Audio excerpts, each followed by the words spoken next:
please remain standing as Toshaos of Paramakatoy, Toshaos Stephen and Ancestors will now lead us in prayer in the Patamonan language, after which we will all say our national pledge. Let's all pray. Nya kaj bune ebumbong tinggi de nyaya selego alma. Nya emak kozakaya ne pesang peri anya toke. Nya bune mazakaya memak na toke. Tinggi de sele nyaya selebe nya ne bili pesang sele modak. Tinggi de nyaya sele tam na oronggong nya gone kozakaya ne pesang.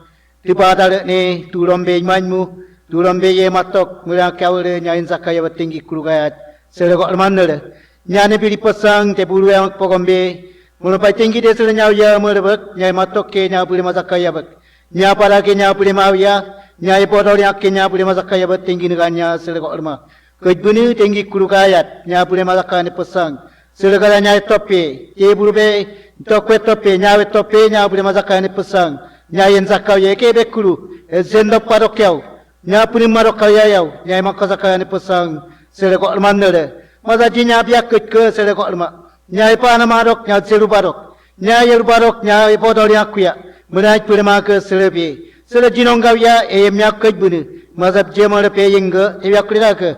Mulpai nya itana tokya ya wele. Tokira nam benele nya we tope nya purema ke tam nawle. Sele modanya ipli chakna kya wele. Amwe se kya sele ko ma wage kuru ya kwali ya. Ukejbuni heaven bong. Amen. I pledge myself to honor always the flag of Guyana and to be loyal to my country, to be obedient to the laws of Guyana, to love my fellow citizens, and to dedicate my energies towards the happiness and prosperity of Guyana. Thank you. Please be seated. Your Excellency, Dr. Mohamed Irfan Ali, President of the Cooperative Republic of Guyana and Commander-in-Chief of the Armed Forces of Guyana, Honorable Brigadier Retired Mark Phillips, Prime Minister, Honorable Pauline Sukai, Minister of Amerindian Affairs, and other Honorable Ministers of Cabinet and Members of Parliament, PSs and heads of agencies, heads of the joint services, members of the Diplomatic Corps, regional leaders, Chairman of the NTC, Toshaos Derek John, and other members of the executive, other village Toshaos, senior councillors, CDC chairs, and other conference delegates, special invitees, ladies and gentlemen, members of the media, good morning, Halikuba, Kaiman Pugar. Welcome to the opening ceremony of the National Toshaos Council Conference 2025. Let's give ourselves a round of applause as we gather on this beautiful Monday morning. We gather under the theme, Robust Governance for Sustainable Village Development, a powerful call to continue to lead with strength, vision, and unity. And this conference comes at a proud moment, just days before Guyana celebrates her 59th year of independence. And we honor this milestone. We recognize that the strength of our nation lies in every Guyanese, in our shared commitment to safeguard our sovereign land, to uphold our dignity, and build a future where no village, no Guyanese is left behind. And to ensure that this week is more than a meeting, we invite a pillar of Indigenous leadership and unity, Chairman of the NTC and Toshaos of Moraikabai, Toshaos Derek John, for welcoming remarks.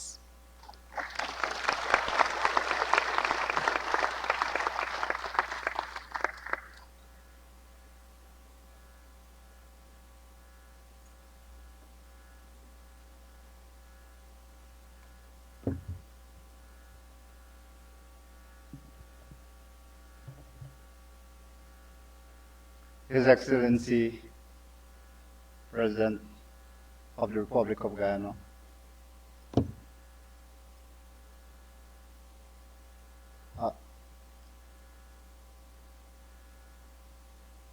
members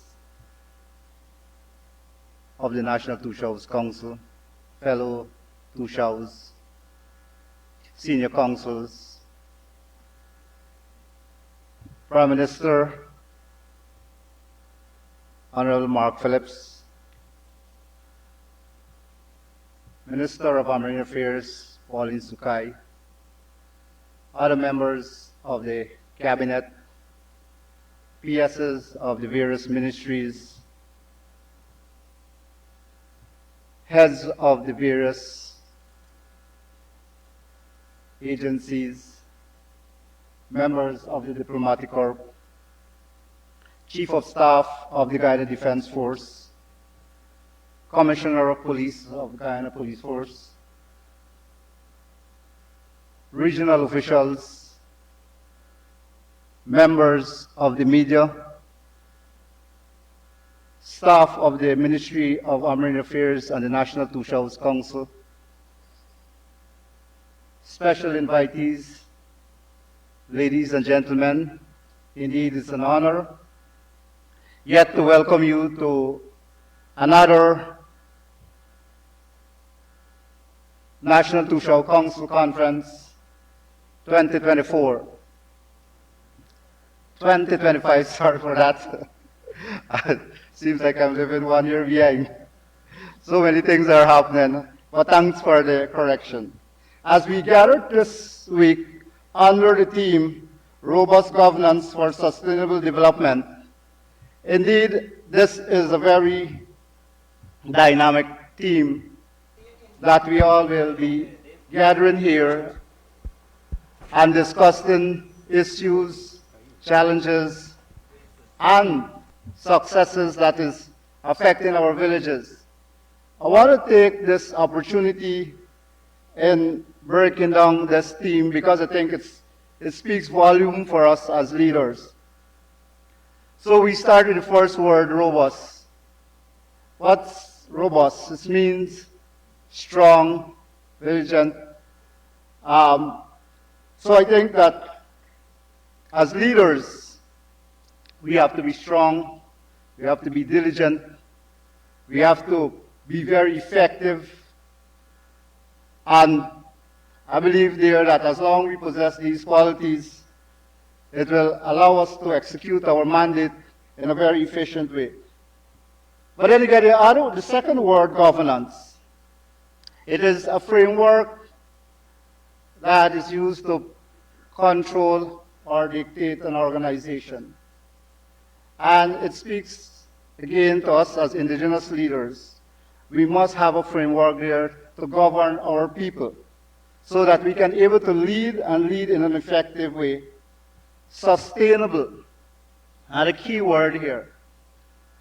Sustainable is a process where we will use to manage our resources that it will not hinder future generations, but it will be able to allow them so they also can benefit from what we are benefiting today. So the many resources that we are having are in our possession, in our villages, in our communities, we have to use it in a sustainable way so that it can drive village development. Development, and it's a process of change from one stage to another. And this is what we have been seeing right across our communities and more so our country, from the coastland to the hinterland. Right across Guyana, we have seen changes not only in the landscape, but in the skyscape, in the waterscape, and every sector we are seeing dramatic changes are taking place, and indigenous peoples are not left behind. So, Mr. President, I want to take this opportunity in thanking you and your government for allowing us this opportunity that we can come here this week and we can be able to report to you of your generosity of allowing these budgetary allocations filtering into our Amerindian communities that is making a change to our people. But also we want to thank you for the annual subvention that your government have set aside, that we can have this conference on an annual basis. And I think there that this makes Guyana a very unique country. Nowhere in the world we have this opportunity. And I want to ask you leaders to appreciate this unique opportunity that we as indigenous people experience here in Guyana.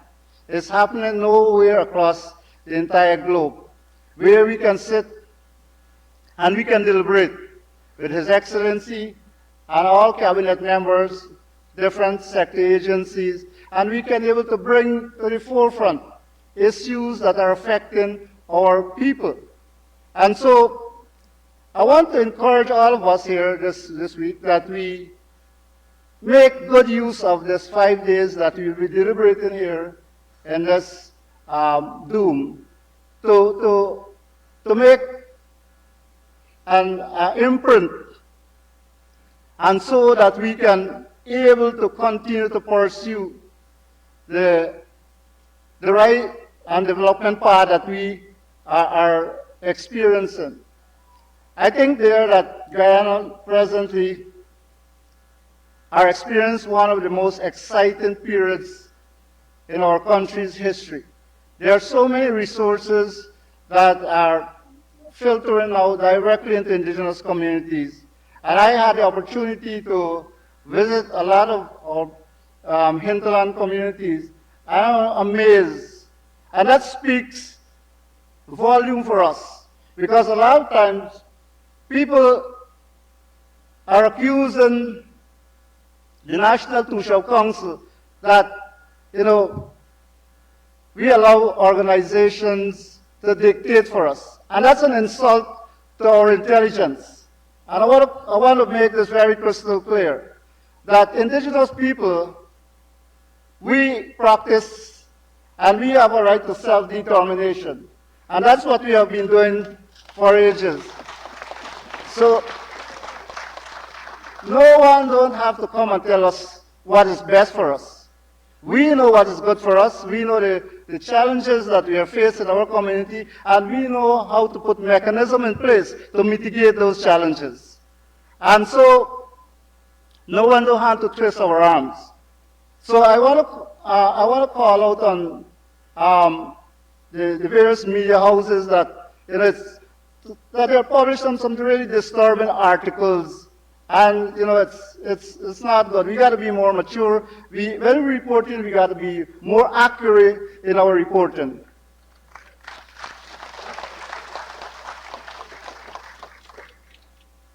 I also want to use this opportunity in calling out all political parties.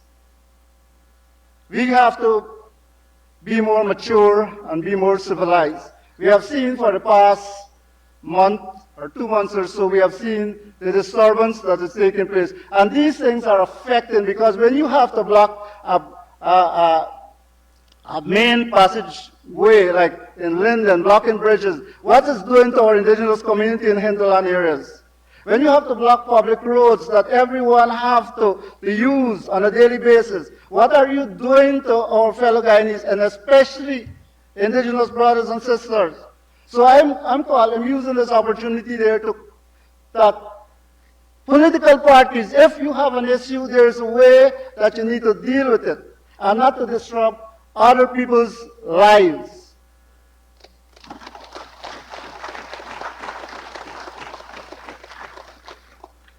I think, and I hope I'm not usurping my authority here, but I think that this year, 2025, is where our country will be going to the polls. And I hope that as political parties and organizations will be starting up their campaign, they do it in a professional way. And indigenous peoples have the right to choose whatever political party they want to support. And we know we are not living in Stone Age anymore. We are living in a modern age where education is accessible from nursery to secondary in all indigenous communities. So we are learned people. We know what is good for us, and nobody should be able to come and tell us who we should vote for or who we should not vote for. We have that ability to choose. We also recognize what we are experiencing. We are not dumb people anymore. We have seen, we have experienced, we have realized we are benefiting from so much of benefits and resources.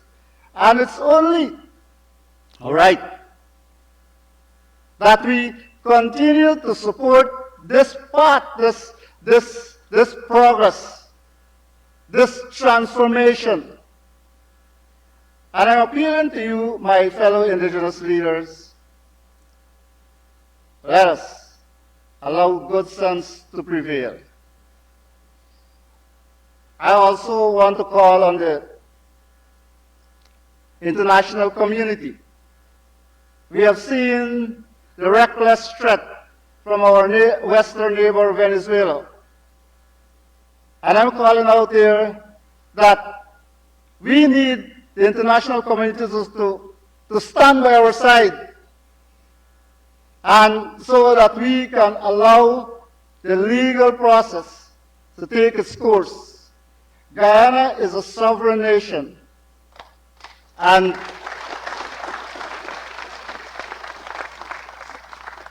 I know that these threats is driving fear in a lot of our communities, that especially those are on the border region, Mr. President.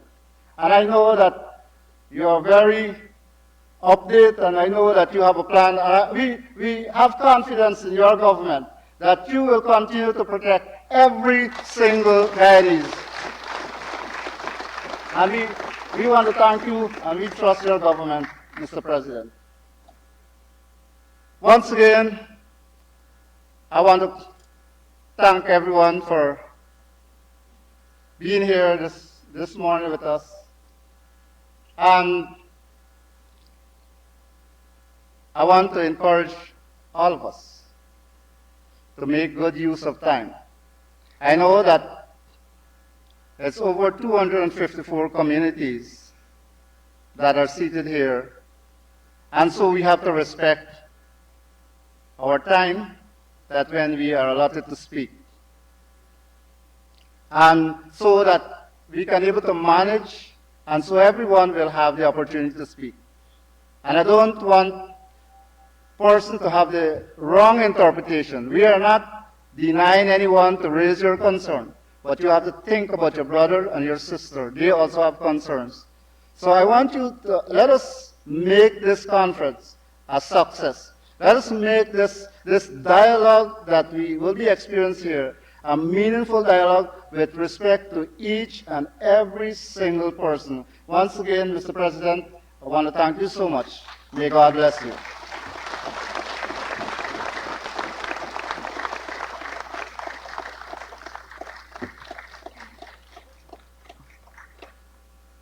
Thank you very much, NTC Chair Toshaos John.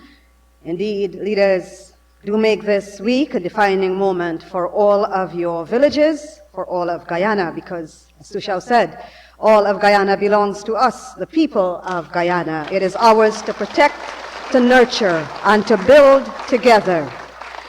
We couldn't have an NTC without showcasing our culture, because it tells our story best. So at this time, please welcome the vibrant Kada cultural group from the North Rupununi for a performance that reflects the rhyme and rhythm of our roots and the pride of our people. It will begin with prayers to our ancestors, then a call for continued dialogue and partnerships to continue the transformative work ongoing in the indigenous communities. The Kada culture group from the North Rupununi. Pia, Yarman Tunurungong, Anisha Dane, Amurugongre, Tushwalamu, President Sama, Minister Sama, Charompa Bongong, Miarumang Tabuay, Manarupra, Anatashim Sanening, Kushiamu, Injolamu, Pusorman Koinja, Consurum Lunki, and Tabenko Yomkong, Mazabra, Magihe Tanambumang, Muritabuay, Kushia, Tunurishima, Murunkin Enunkong, Manumbai Yongkong.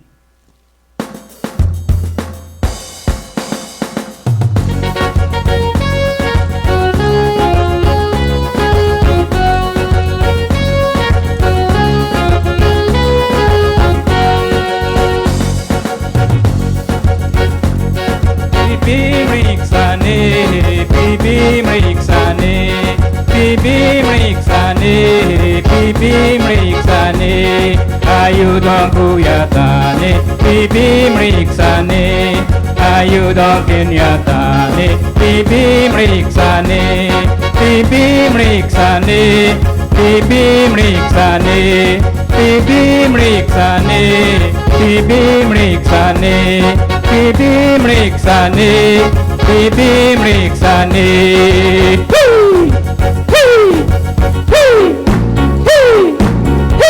Bạn mày có không con?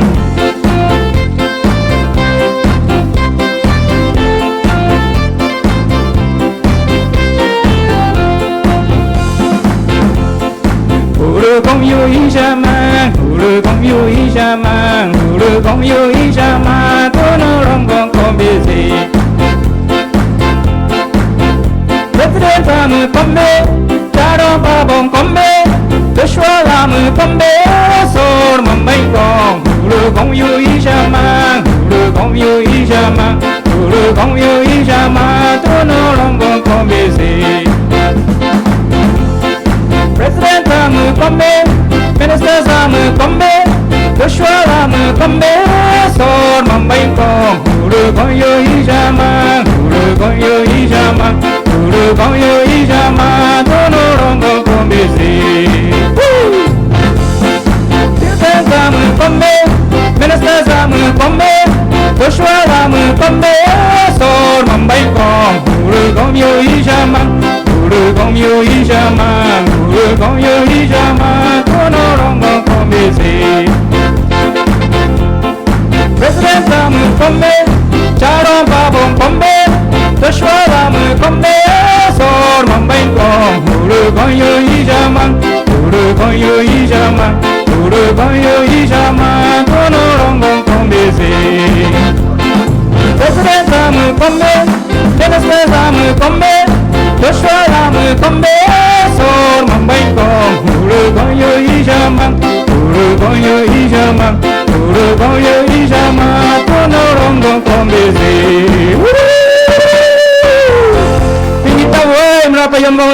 My dear friends, my plea today, when I said, to Nurishima Murunkin and Kong, to Toshaos, where there is unity, there is strength.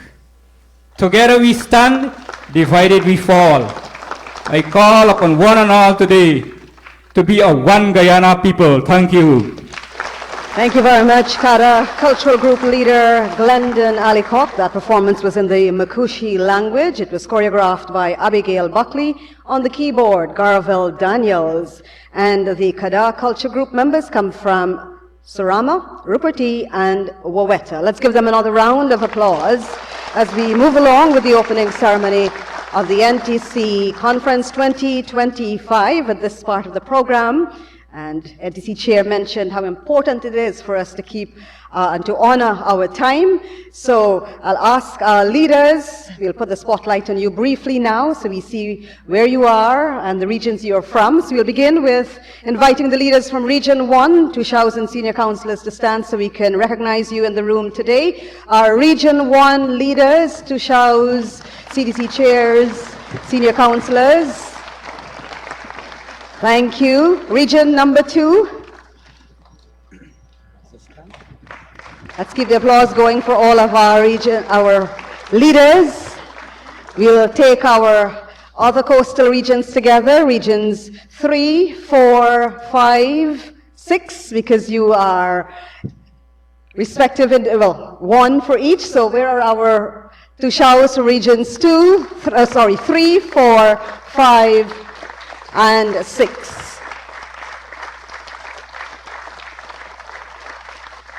We continue, thank you. Region number 7.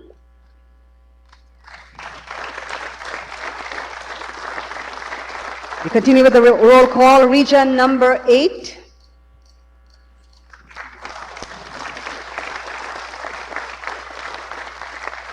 Region 9.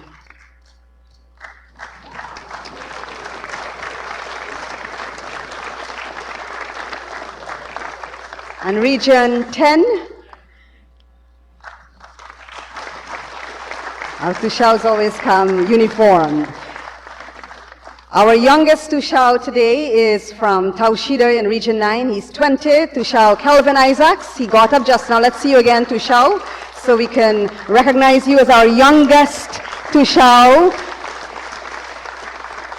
And they stood earlier, but we have to make special mention of our female Toshaos and senior councillors. We'll ask that you stand again, our female Toshaos, senior councillors, CDC chairs, so we see you in the room.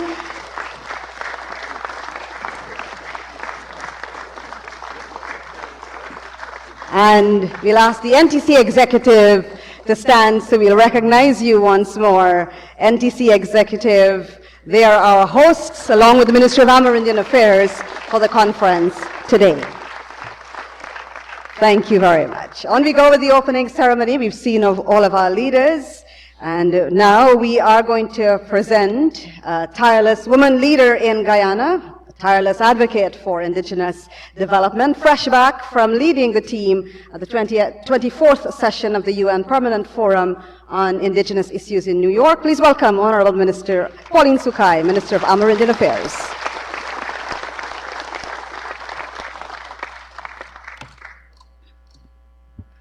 Thank you, Mrs. Michelle.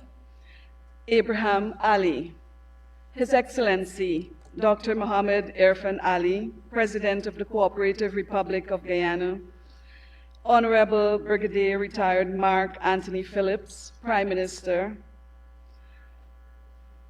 In his absence, Dr. Barrett Jagdeo, Vice President of our country, colleague ministers of government, and members of Parliament, the Chief of Staff of the Guyana Defense Force, the Commissioner of Police, Guyana Police Force, Toshao Derek John, Chairman of the National Toshaos Council, the Executive of the National Toshaos Council, members of the Diplomatic Corps, technical officers of government and various agencies, regional chairs and regional officials, members of the media, and most importantly, all the Amerindian leaders gathered here from across the length and breadth of Guyana. It is with great pleasure that I join the National Toshaos Council in warmly welcome you all to the opening ceremony of the National Toshaos Council Conference 2025. Last night, I recognized the strength and the resilience and the trek and the journey you made to be here in Georgetown.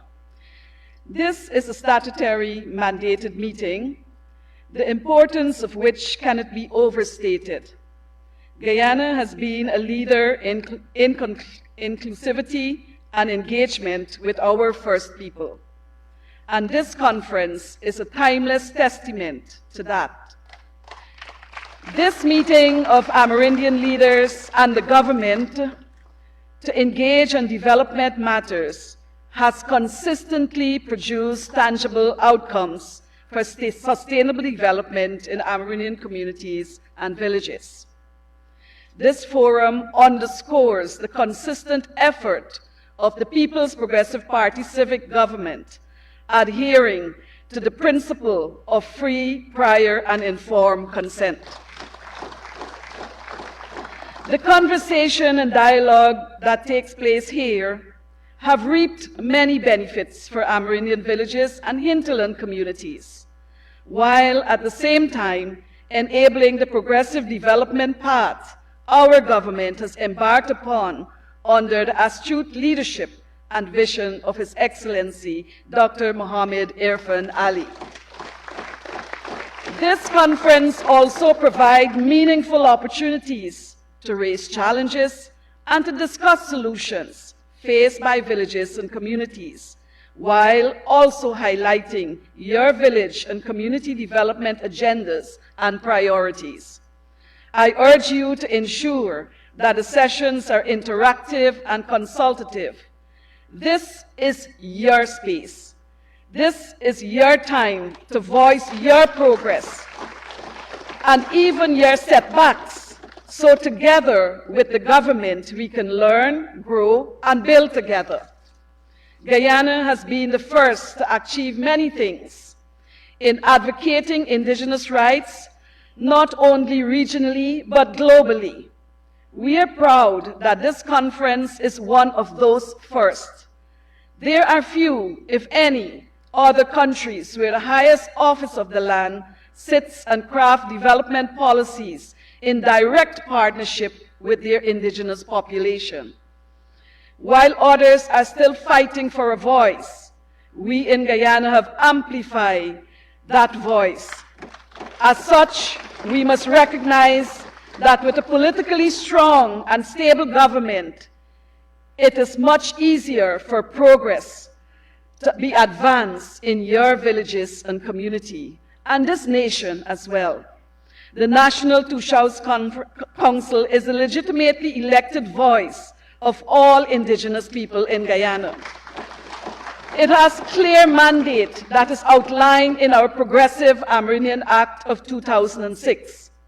As a government, we are proud of our strong and inclusive partnership with the National Toshaos Council and all of indigenous peoples. The People's Progressive Party civic government maintains an open-door policy and welcome your continued dialogue. This is evidenced by the 200% increase in subvention to the NTC over the past 2 years and the construction of a secretariat from which the serious business of the Council is administered. This year's theme, Robust Governance for Sustainable Development, it is a timely one. It is a reminder that only through assiduous and accountable governance will we achieve sustainable development. I urge that every member of the National Toshaos Council take this mandate with utmost seriousness, hold one another accountable, and promote robust, transparent leadership. In our Guyana, in our one Guyana, Amerindian peoples occupy a special place as our first people. It brings me great pleasure to reassure you that this People's Progressive Party civic administration always has our Amerindian people at heart. This conference is being held.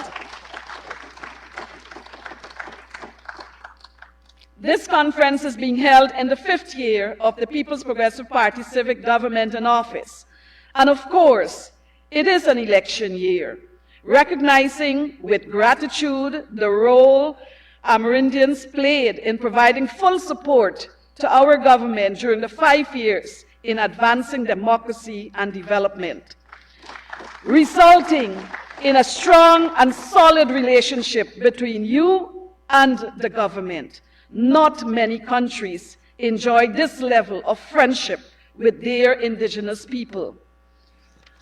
It is also public knowledge that the People's Progressive Party has fulfilled all its manifesto promises for Amerindian and hinterland development. The People's Progressive Party civic government aim has always been to promote sustainable development while ensuring our first people can design their own unique roadmap for local growth. Our policies and laws support self-determination and self-sufficient governance. Our initiative preserves and celebrates the rich cultural heritage of Amerindian peoples while equipping them to thrive in a fast-paced world. These projects, approved and implemented in accordance with the principle of free, prior, and informed consent, are designed at the village level through general meetings where every resident has the right to participate and to vote. This process has supported the advancement of projects identified in your village sustainable plans, ensuring transparent and sustainable development. Guyana's low-carbon development strategy is transformative. Since returning to office and after extensive national consultation, the government expanded the LCDS 2009 to LCDS 2030. Your endorsement of this strategy has led to the direct payment of 9.6 billion of all sales from carbon credits to Amerindian and hinterland communities. These investments demonstrate our unwavering commitment to economic growth within your villages and resource management initiatives. Internationally, we have advocated for the rights and recognition of indigenous communities by member states, which are not yet addressing fully UNDRIP.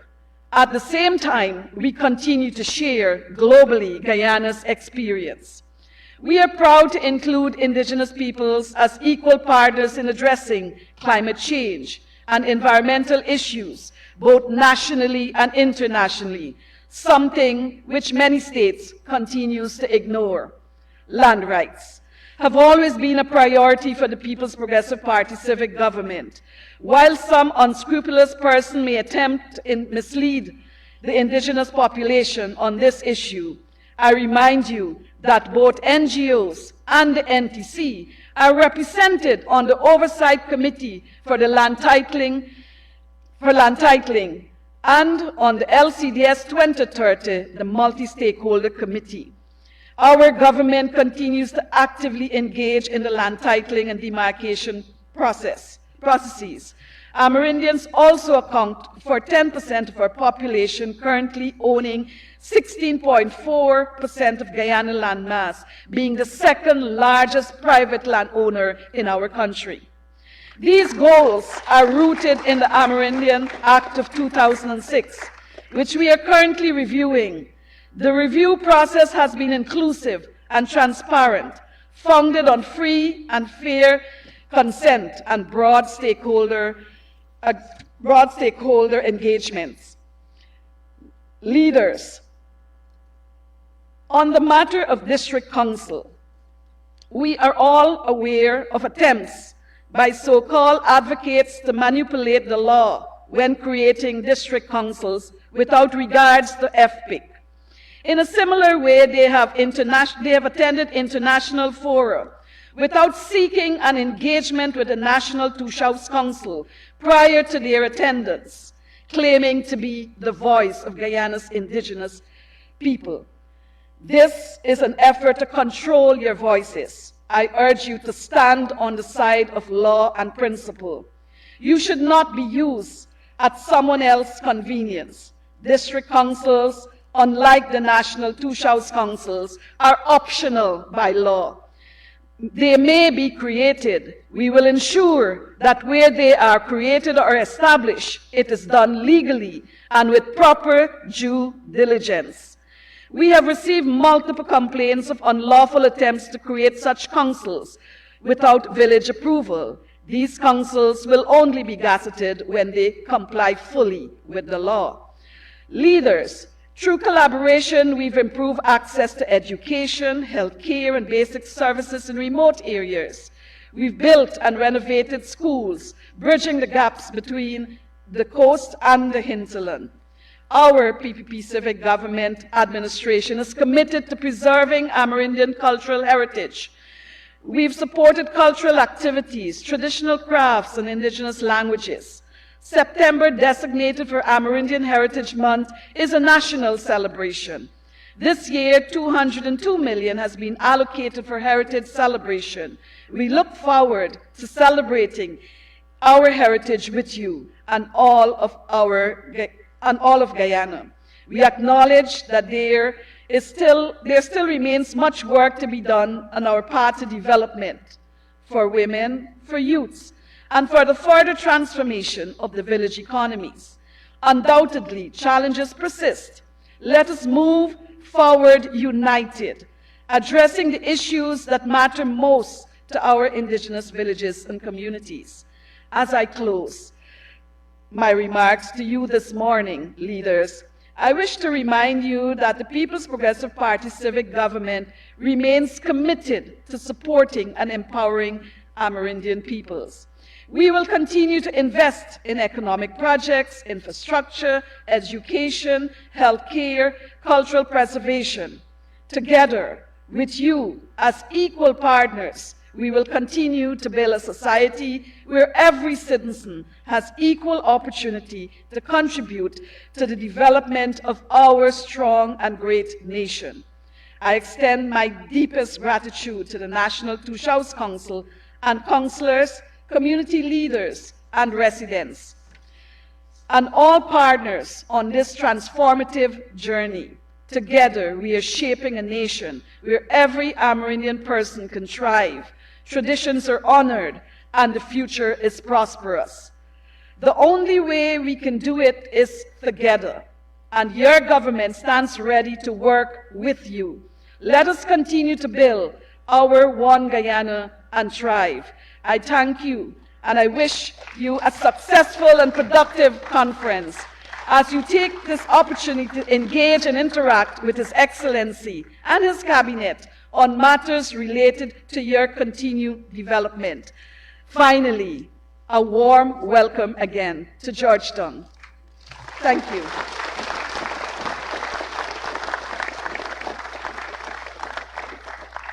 Thank you very much, Minister Pauline Sukai, Minister of Amerindian Affairs. It is now time for another cultural presentation. This time it's a dance fusion performed by the Riverside Angels, the National Dance Company, and Berbice Delights, showcasing our diversity, our rich multicultural heritage, and shared identity as one unified Guyana as envisioned by our President, as we proudly celebrate 59 years, presenting a dance fusion.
Show them up.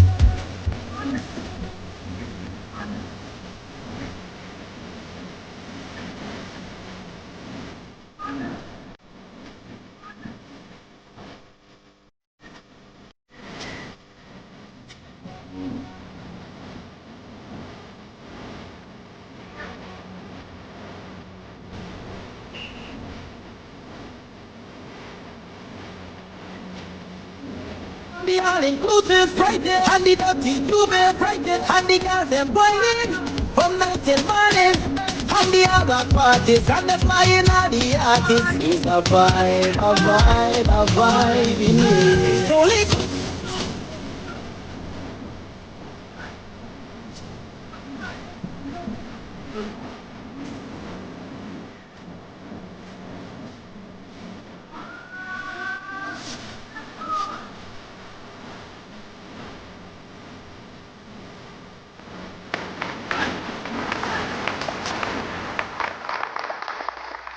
Ah, yes, this is the opportunity to showcase Guyana with good vibes, good energy. Remember, we copped the Travel Award for Destination of the Year again. We had it last year and we were able to cop it again this year. Let's give ourselves a round of applause. And of course, we recognize Tourism Minister of the Year again.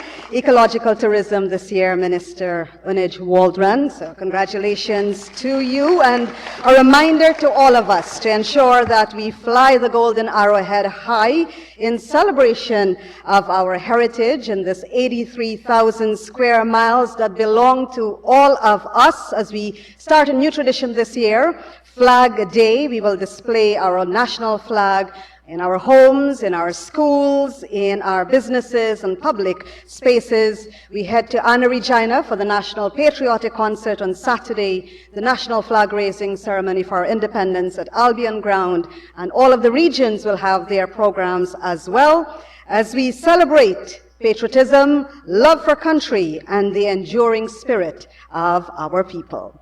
To present our next distinguished speaker, I now invite Aisha de Freitas from Rupenau Village and a grade 10 Hinterland Scholarship student attending Queen's College. Please welcome Aisha de Freitas.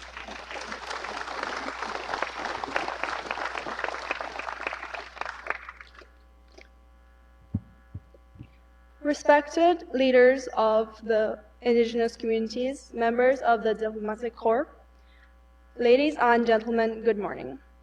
I am honored and privileged to introduce a leader whose dedication to national service and visionary leadership has propelled Guyana into a new era of transformation and progress. His Excellency, Dr. Mohammed Irfan Ali, President of the Cooperative Republic of Guyana, is not only a statesman, but also a scholar, holding a doctorate in urban and regional planning and multiple degrees in management, human resource planning and development, project management, finance and law, among others. Since assuming office, President Ali has guided our country through a period of unprecedented economic growth. His leadership is marked by an unwavering focus on inclusive development, environmental stewardship, and the empowerment of every Guyanese, especially our indigenous brothers and sisters. His policies reflect a deep commitment to equity, cultural preservation, and the advancement of indigenous rights. As we gather for the National Toshaos Council Conference 2025, we do so with the privilege of being guided by a leader who values unity, partnership, and mutual respect. He understands that the strength of our nation lies in the strength of its people, united, diverse, resilient, and united. Please rise and join me in welcoming His Excellency Dr. Mohammed Irfan Ali, President of the Cooperative Republic of Guyana.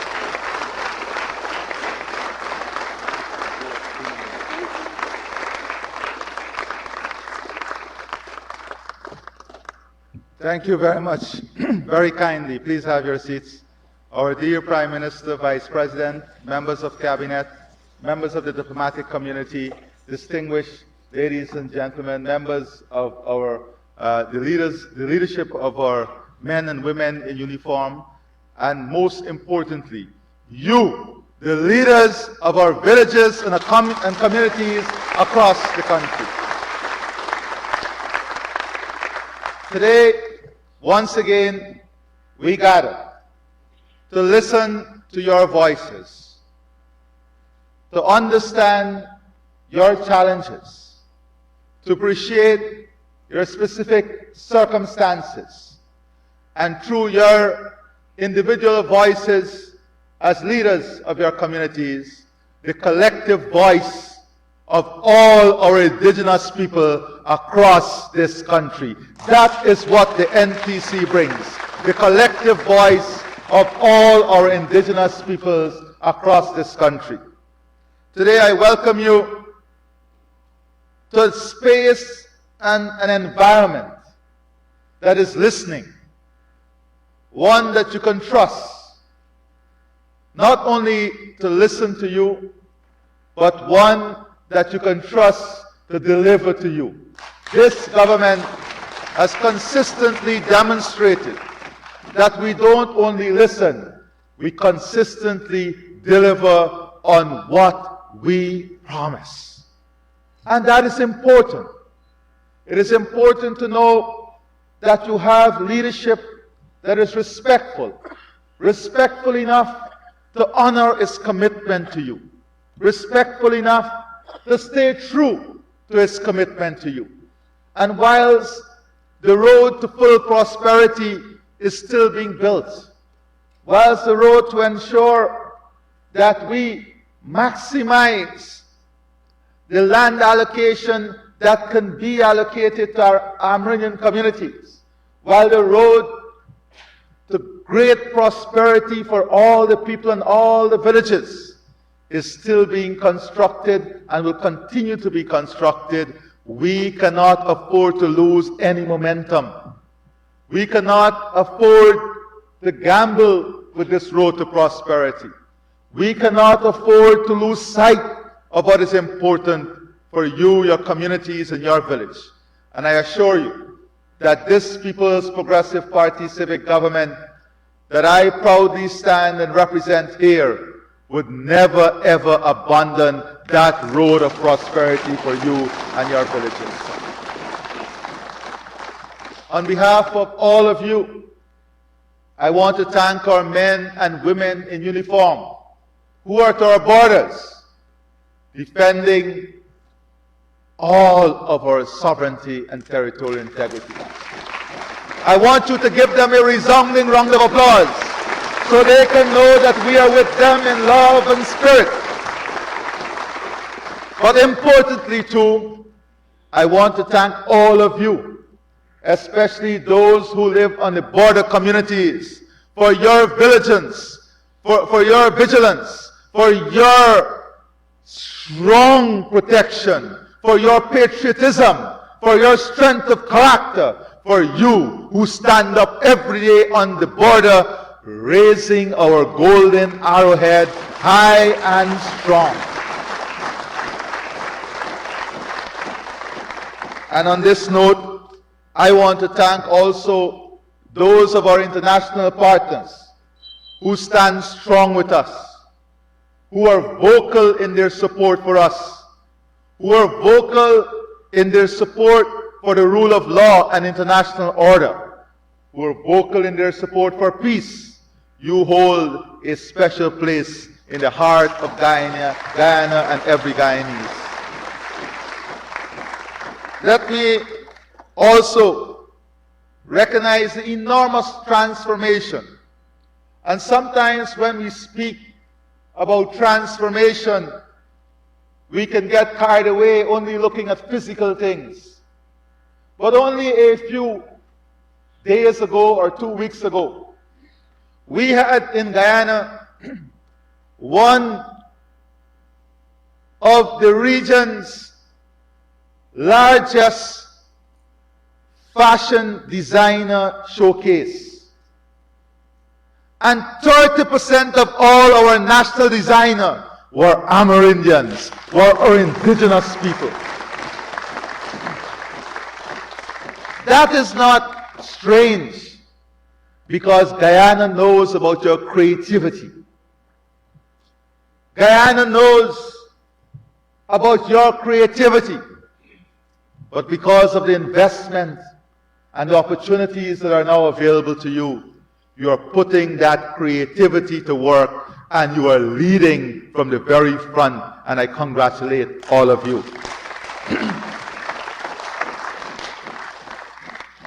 This space, this National Toshaos Conference belongs to all of you.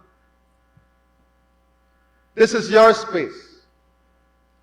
We, your servant leaders, are here to listen to you in your space. We are not seasonal, we are your constant. We are not opportunistic,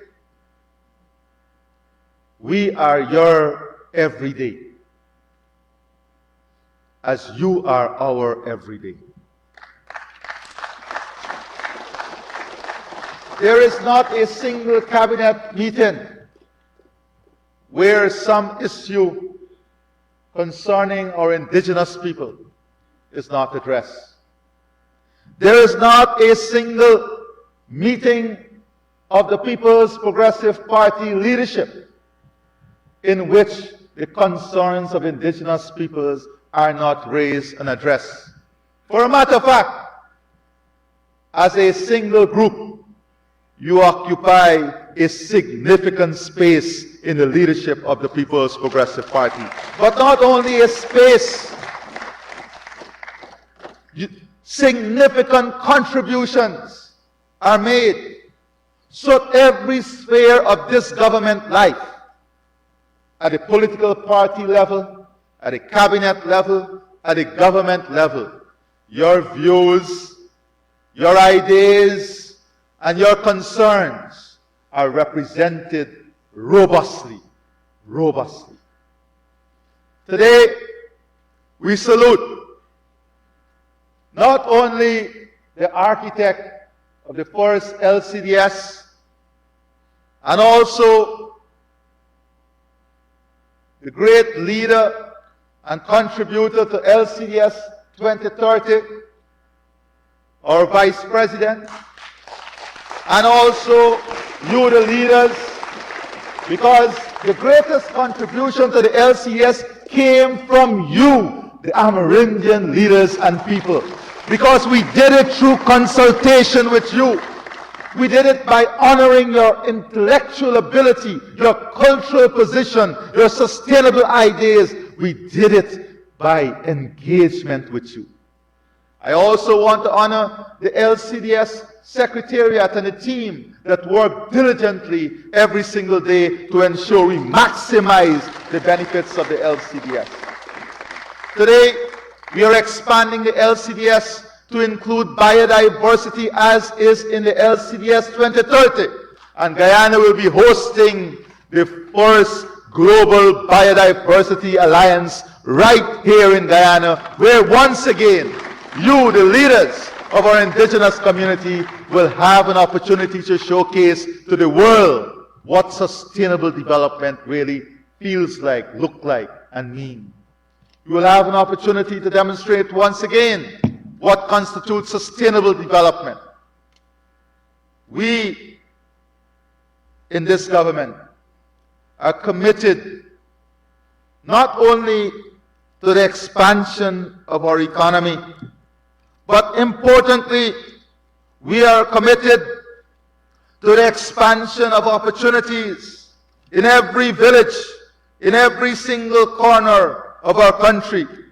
We want expanded opportunities.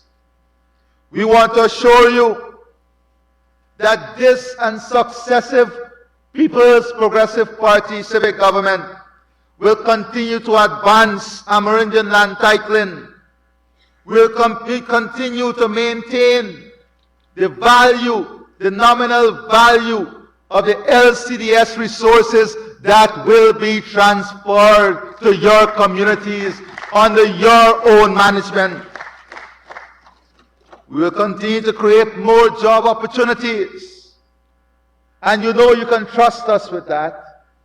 Not only have we reinstated the CSOs, but we have created new businesses, new entrepreneurs, nurses, doctors, teachers, lawyers over the last 4 years, and you can depend on us to continue along this pathway. We've invested in technology, connectivity, and you can depend on us to continue this investment for you.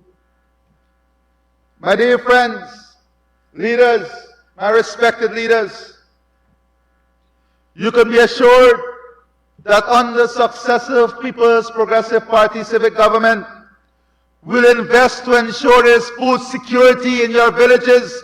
We'll expand production. We'll invest in food security. We'll invest in financial empowerment, not only by increasing grants, subsidies, and other direct financial transfers to your community, but through economic literacy, through financial literacy, and through the creation of various initiatives that will enable you in your villages to earn more, to be empowered, and to create great opportunity, just like we're doing now with the cage farming, the fish farming, the honey production. You are part of a revolution in the agricultural sector. The spices, new investment in coffee, cocoa, high-valued commodities. We are going to partner with you. A continued social transformation in health, education, important infrastructure. We're going to continue to make these investments so that not only will you have quality social services, but more importantly, you will manage those social services yourself, because we're investing in a human transformation so that your doctors, your nurses, your engineers will come directly from within your communities. These are the real investments we are making. And let me pause here to just give you an idea. I will just use the example of 2 sectors to show you how this transformation is taking place across our country. If you look at health, for example, in Region 1, when we look at the period, because we have to assess from where we came, when we look at the period 2020, when we came back into office, this is what we met. Between 2015 and 2020, in Region 1, I'm going to go through all the regions, 100% of our neonates with complications had to be referred outside of Region 1. Less than 50% of medical supplies was available for your citizens and your communities. In Region 1, we had less than 23 community health workers. We had 0 surgeries conducted in the region, 0 ophthalmology surgeries conducted, 0 facilities, 0 facility with vaccine refrigerator, 0 oxygen generation production, and 0 telemedicine facilities. And my friends, it was under Dr. Jagdeo's presidency that we built one of the most modern ophthalmology centers in Berbice, not only for Guyana, but for citizens across this region. We did it without oil.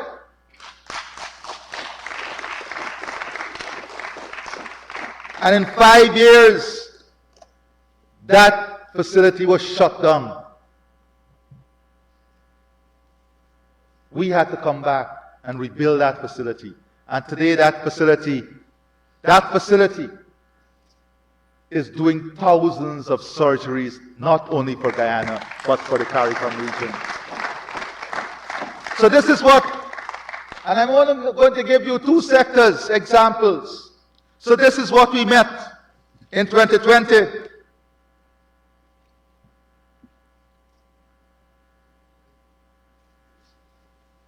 90% of all critical pregnancy, as I said, had to be referred.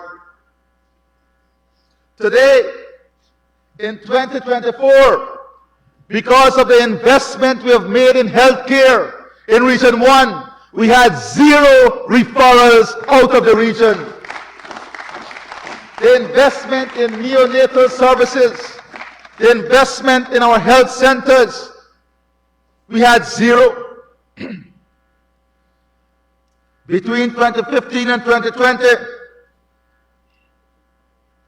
more than 15% of the patients, even if they need X-ray and ultrasound sometimes, had to be medevaced out of the region. In 2024, because of the investment we made in healthcare in Region 1, less than 1% medevac was needed. This is the qualitative changes.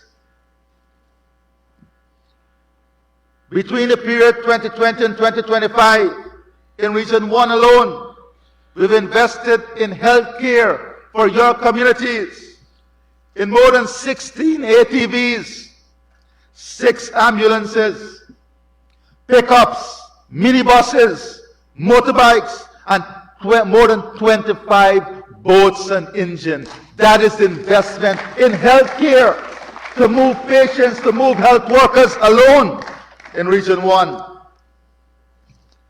My dear friends, if we look at drugs and medical supplies,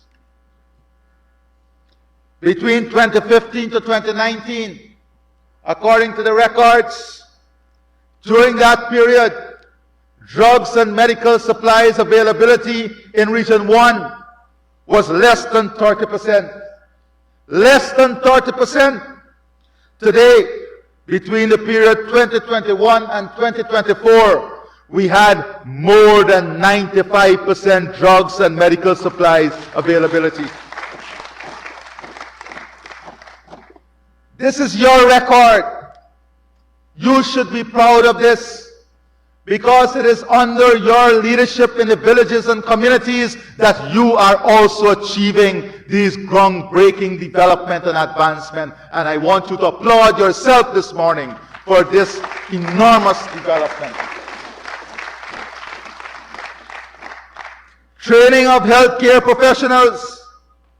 Not only are we investing in the infrastructure in Region 1, during the period 2015 to 2020, less than 60 healthcare professionals were trained. And this is not nurses and doctors. This is the continuous training. Our hinterland healthcare workers was never the priority between 2015 and 2020. Less than 60. Today, between 2021 and 2024 alone, we have trained more than 330 healthcare workers. Let us take the Maburuma Hospital as an example. The Maburuma Regional Hospital, for the entire period between 2015 and 2019, we had 15 surgeries. The entire period at the Maburuma Hospital, between 2015 and 2019, we had 15 surgeries. In last year alone, at this hospital, we had 570 surgeries.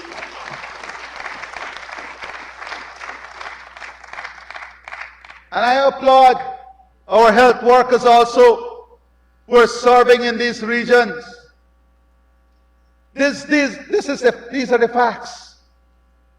This is the reality.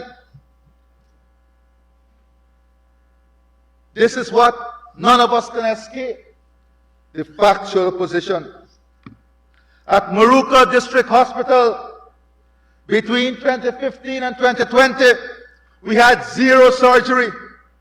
With the investment we have made, today we have had 85 elective surgeries at this hospital in 2024 alone.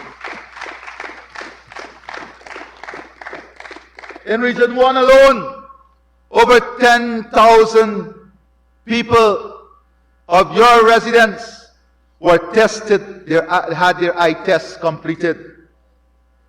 And 7,012 of your residents in Region 1 received the free spectacles after those tests were completed. Almost 1,000 women were screened for HPV. We have now in Region 1 56 vaccination sites across the region. 56 vaccination sites. Between 2015 and 2019, we didn't have any oxygen plants in Region 1. Today, we are generating 2,000 large and 1,050 small cylinders as of January 2024 of oxygen right in the region. Oxygen is now distributed to 10 additional sites in this region. These are the developments that we talk about. We have 17 telemedicine sites. When you look at malaria, in the last 4 years, we have seen more than 50% reduction in malaria cases when compared, not even to 2020, when compared to 2022. And this is the investment in healthcare in this region is going to continue. We're going to complete the new Maruka Regional Hospital. We're going to expand the services of Mabaruma Regional Hospital. We'll have new surgical theaters, CT scans. We'll establish a nursing and allied healthcare training complex in Region 1. We'll be upgrading many of the health clinics into polyclinics. We are going to continue this investment, the expansion of lab services in many villages across the region, the implementation of the electronic health record system, the establishment of a regional pharmaceutical bond. We're going to expand the transportation network for patients. We're going to build more accommodation for doctors, nurses, and medical practitioners.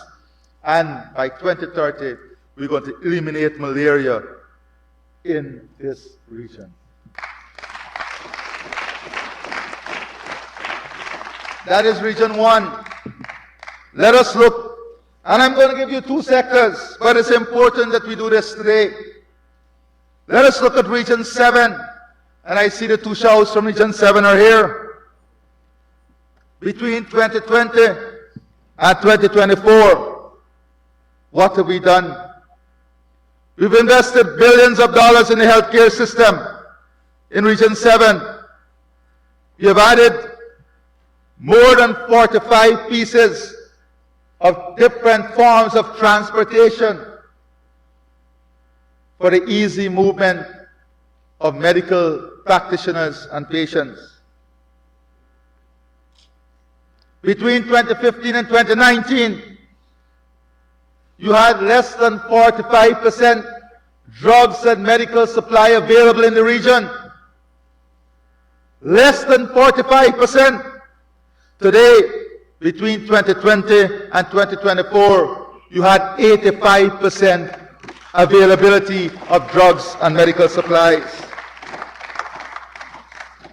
In 2020, we had 2 annual outreaches within this region, health outreaches, 2, benefiting 1,500 patients. Last year, in 2024, we had 24 health outreaches benefiting more than 9,000 patients. We have expanded the services available in this region by leaps and bounds. We have added new medical specialty, both in equipment and in human resources, to this region. 43 new community health workers were trained and added to the staff. More nurses more doctors, more patient care assistants, and most of which came directly from your communities in your region. We invested in their training.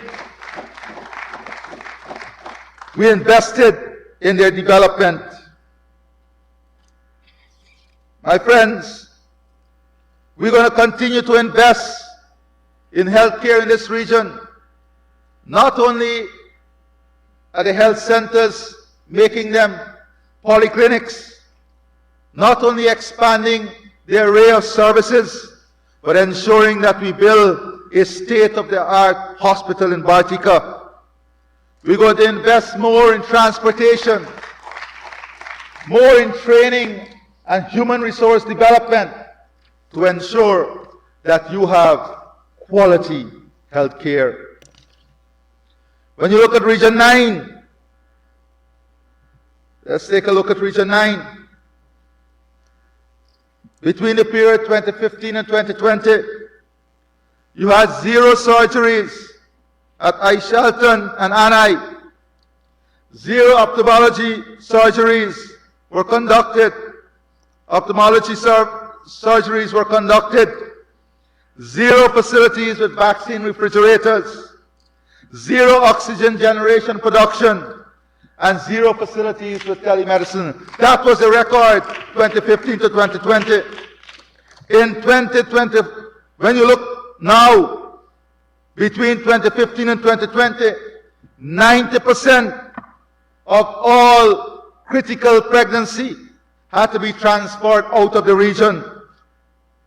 Today, less than 2% need to be transferred out of the region.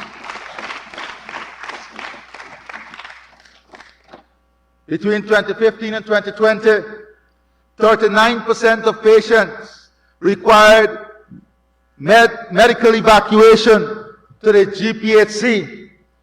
In 2024, this dropped from 39% to 3% because of the investment we are making, the improvement in the services, the quality of services. Drugs and medical supplies in Region 9.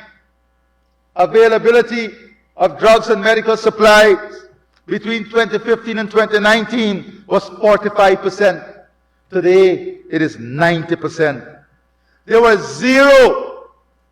These very people who claim to care, they had 0 specialist outreaches in this region between 2015 and 2020.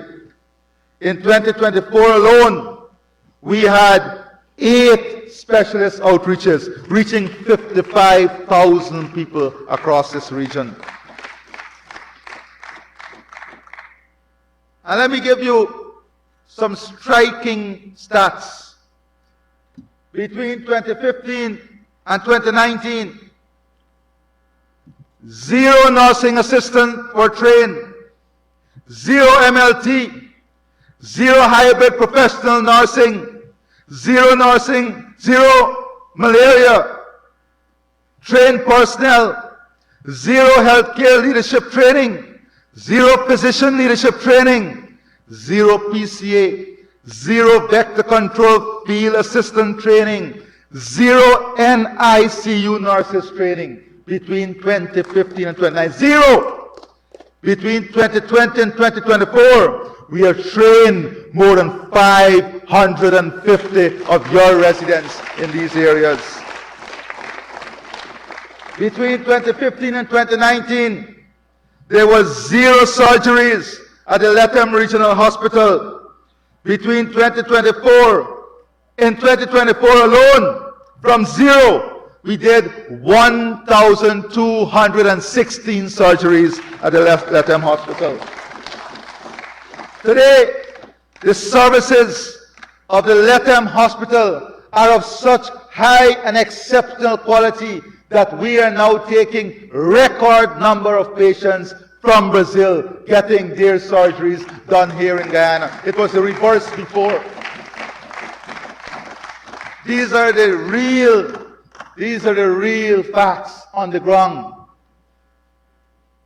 Driven, yes, by the vision and ideas and hard work of the PPP civic government, but importantly, implemented by the strong leadership of our health workers, our community workers, our regional assets, and you, the community leaders. This is not our celebration. I am not giving you these important facts as a celebration of this government. It is a celebration of us as a country. It's a celebration of us as a people. It is a celebration of our health workers. It is a celebration that we should and must be proud of. My friends, eye tests and spectacles in Region 9.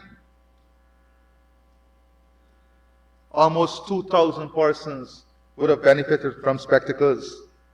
Today, we have 25 vaccination sites, which include a regional cold storage facility. Today, we are generating oxygen right in the region, 2,100 large and 1,050 small cylinders. These are the investments that we are making. The malaria test positivity rate has dropped significantly. We had a 53% reduction in malaria cases.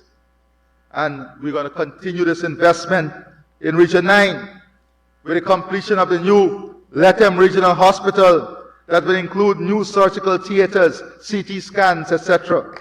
A new regional pharmaceutical and medical supplies bond, a new medical school for healthcare professionals. Our nurses will be trained right there. Expansion of the services of the district hospital with the 5 core specialties. Expansion of telemedicine, implementation of our electronic health record system, expansion of emergency services system, graduating health centers into polyclinics. These are the investments that we will continue to make. And I want to assure you that for every single sector, I can give you these records. But I'm only going to do health and education today, because over the next 5 years, over the next 5 years, but over the next 5 days also.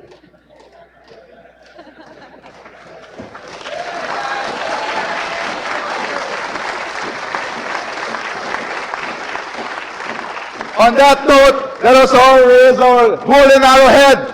Let us all raise our golden arrowhead. And I want you to give a big wave to our friends and neighbors in Venezuela and tell them every single square inch belongs to all of us. I'm watching the international community lift those golden arrowhead for us. Thank you very much. My friends, and I will now turn my attention to Region 8. In Region 8, basic things like X-ray and ultrasound, almost 50% was referred out of the region. We had almost 40% of all patients had to be medevac out of the region. 0 surgeries were conducted between the period 2015 and 2020. Today, what do we have? Let me give you one example. In 2020, 360 cases were referred to GPHC. Today, 180 only, half was referred. And 94 persons were referred to the regional hospital at Madhya.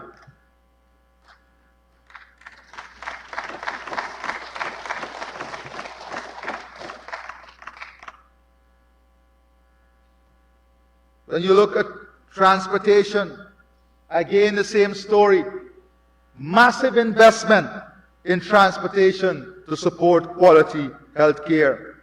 Between 2015 and 2020, you had 55% availability of medical supplies. Today, between 2020 and 2024, the average availability of medical supplies and medicines was 93%. 93%.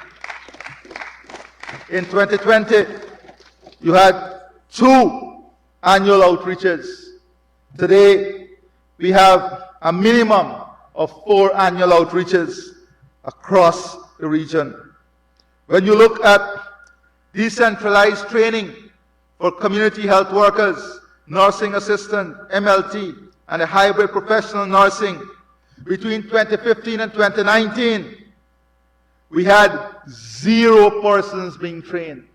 0! In the last 2 years alone, we have trained 136 persons. In 2020, we had 0 surgeries done annually. Today, in 2023, we had 24 at Madhya performed for the first time. 24 elective surgeries performed for the first time right there in Madhya. And 23 at the Madhya District Hospital in 2024. Between 2015 and 2019, we had 0 ophthalmology surgeries. Today, we had 26 quality health care for our citizens there in Region 8. And this story continues for every single sector. In Region 8, you can be assured, you can trust us to ensure the completion of the new Cato Hospital, the upgrade of the Madhya District Hospital with ICU services, 24-hour operating theater, and an emergency service upgrade. We'll have the upgrade of Monkey Mountain. Dozens of villages across the region will see upgrade from clinic to polyclinics.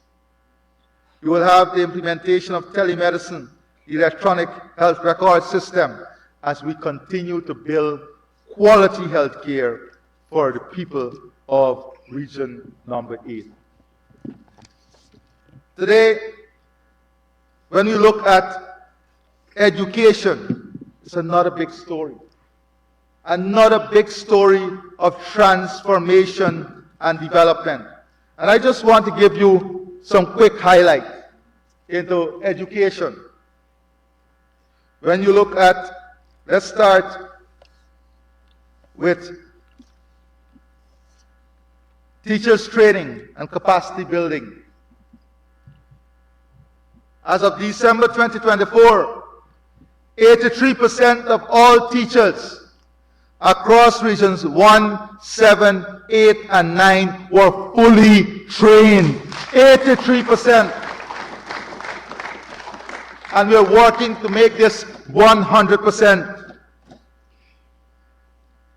Importantly, this 83% is a transformative increase from 2020. In 2020, we had less than 43% trained teachers in hinterland, in the hinterland communities. At the end of 2024, we have 83%. 83%.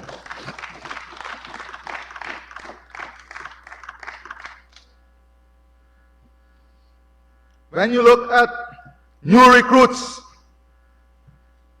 the percentage of increase in new recruits of trained and available teachers in the hinterland community is more than 318%. More than 318%. The total number of hinterland teachers today stand at 2,435. Most of whom come from your own villages and communities. This is your transformation to celebrate. Let me hear you celebrate your transformation.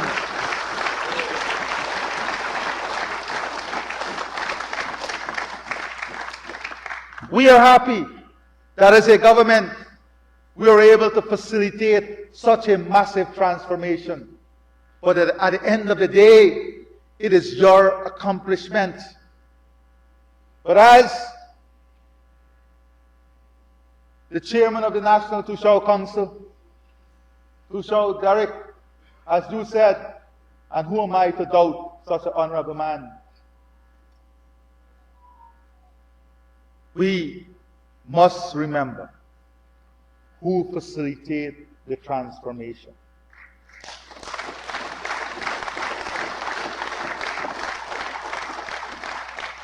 We must remember who we can trust to continue such transformation.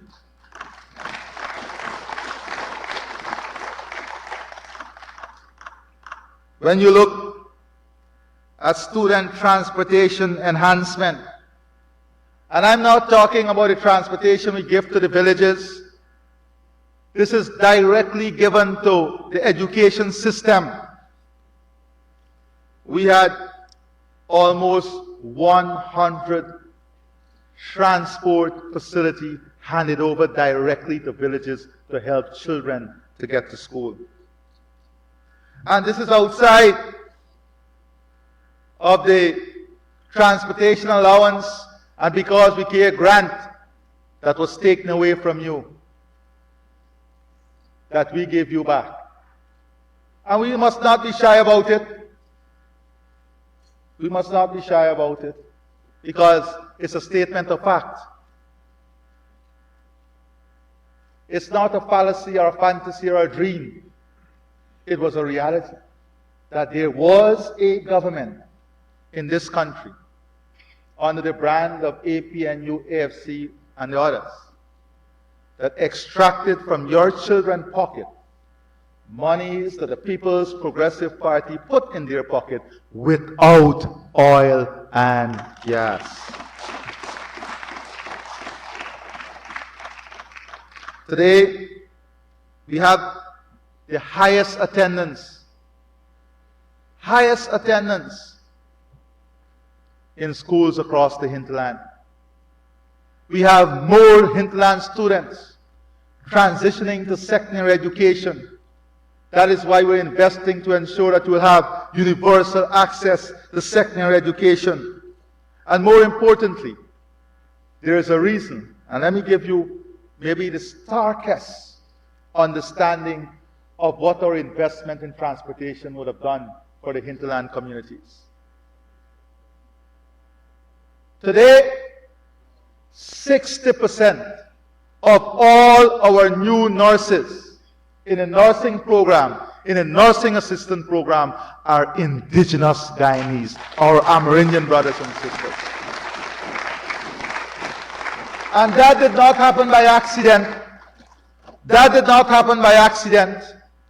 That happened because we were able to invest in their secondary education. So now they have the opportunity to get the entry requirement into the nursing program, into the medical program, into the education program, into the army, as officers, as cadets, because we made the investment, we made it possible, and you made use of the opportunity because you are good people. Because you are people who understand development and appreciate development, and you make the best use of the opportunities that are before you. My dear friends, when you look at textbooks, you know, between the period 2015 and 2020, we visited communities all across this country. We visited communities all across this country. And one of the big concerns was that you didn't have textbooks, your children didn't have textbooks. Textbooks were not available in the schools. Let me tell you what we have done in the last 4 years. We have put in your children's hands in the hinterland alone 1,890,000 textbooks, valued $1 billion. 1,890,000 textbooks we have placed in the hands of your children. This is what caring and loving looks like and feels like. This is the reality. This is the truth. These are the facts. Inescapable. inescapable.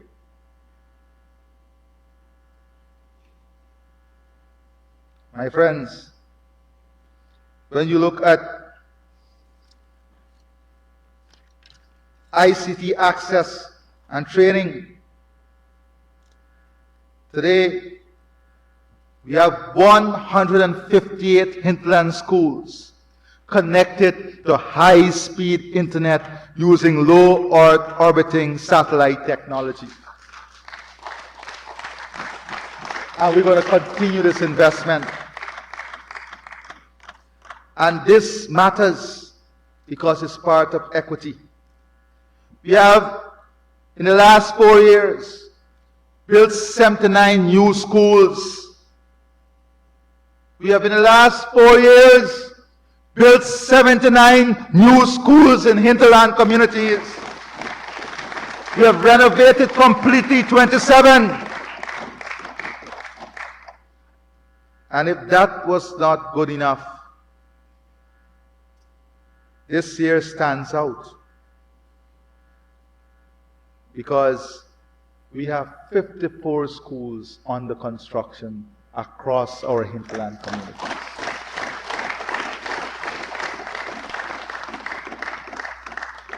And when we speak about universal secondary education, we're not speaking in a vacuum. Out of those, 16 are new secondary schools. 16 are new secondary schools.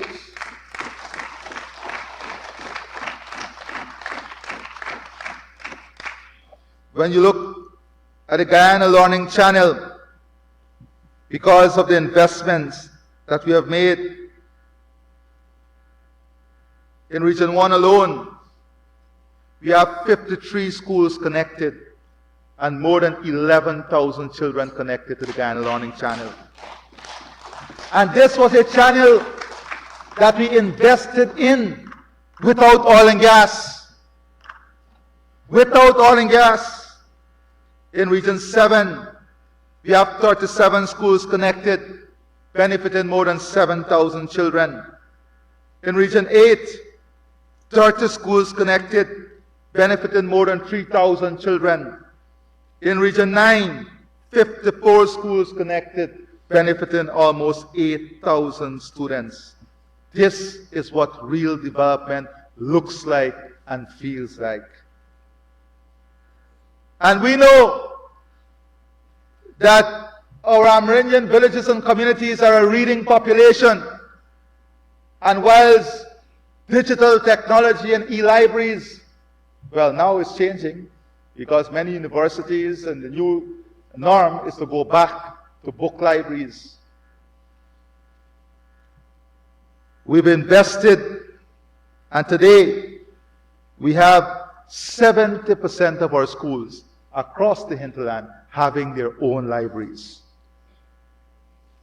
We are not speaking about development and transformation in a vacuum. We can point to every sphere of national life and demonstrate to you how we've invested and what the investment would have led to. We can demonstrate to you the benefits for every citizen and every community. Your presidential grant last year was about $395 million. This year, your presidential grant altogether would be more than 532 million Guyana dollars. So that tells you already you will have an increase. And over the coming 5 days, we'll be listening to you as we implement more and more measures to enhance your life and livelihood. My friends, let us look at what we will continue to do with you. I spoke about financial empowerment, social transformation. I give you some examples. But importantly, we want to continue this project of building the village economy, building and diversifying the village economy, This is what is going to lead to true sustainability.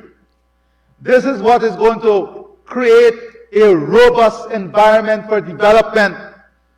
This is what is going to create futuristic opportunities for the people in your villages. But as we build these village economies, important is your cultural expression. We're going to put more resources to not only secure, but to promote your cultural expression, because the cultural expression of our indigenous peoples are a foundational pillar of our nation and what our nation is built on. We're going to continue to invest in your transportation and infrastructure. I was speaking to the ministers of housing, and every single community now want investment in their own housing schemes. And there's nothing wrong with that. When I was a technician and then a cabinet minister, right here at the National Toshaos Conference, the then president placed an idea of communities, making it easier for us to have more centralized services like water and power by building in a community style. Today, you yourselves are requesting from the ministry such investment. This is because of the transformation that is taking place, and you want to be participating in every level of the transformation. Today, I always joke and say one of my first meetings in the Amerindian community as a technician, the biggest request was for cutlass and file. That is where we came from. The biggest request was for a cutlass and a file. Today, we must celebrate that with this government, we can ask for concrete road, asphalt road, tractors, ATVs, health centers, police stations, but not only ask for it, but know that you will get it under the People's Progressive Party civic government.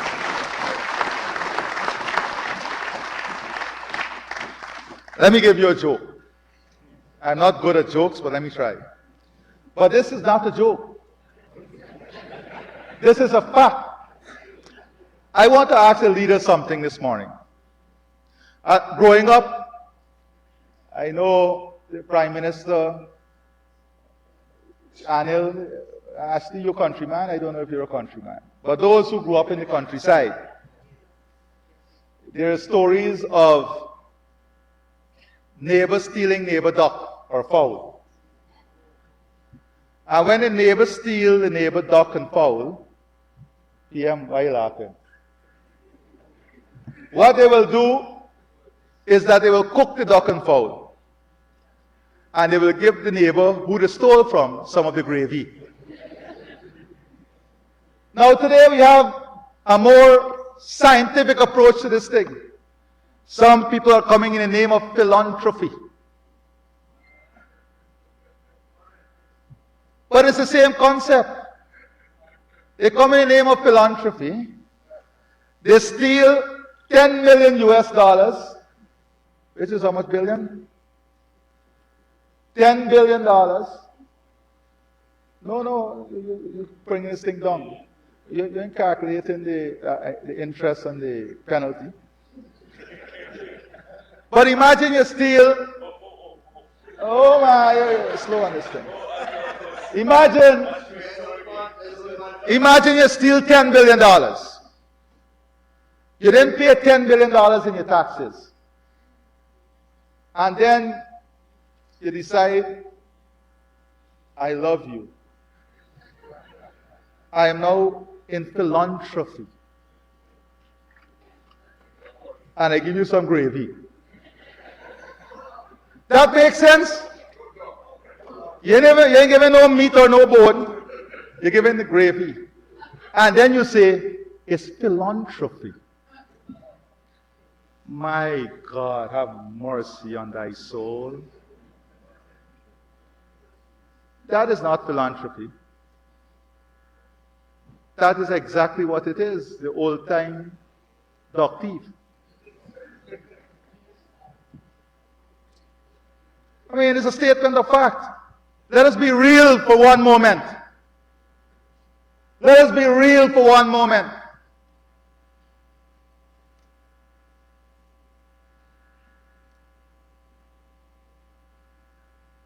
Your development and our development is at stake. This is not guesswork. This is a daily grind. You know it as leaders in your community. Let us not gamble our future away. You're strong leaders. You're independent thinkers. My friends,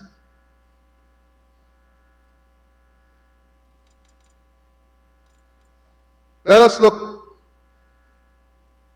at cultural expansion, the transformation that we'll continue to invest in. Investing in your transport system, investing in your physical infrastructure. We're going to support, and I want to make this very clear, because you are religious communities. The church, the temples, and the mosques, and every other religious institution plays a key and critical role in our community. And most of you are Christians. And you know that a part of faith, a strong part of faith, is giving your tithes to the church, supporting the work of the church. But I believe, and we in this government believe too, that as our country grow in material richness, spiritual richness, and human richness, that the country also must support our religious organizations. That the country must support our churches, our temples, and our mosques, because they play an important role in the social, moral, and civil fabric of our society. And one of the things that we will do is that we will work with our religious community in transferring resources directly to them to help them in their work. This is what love is.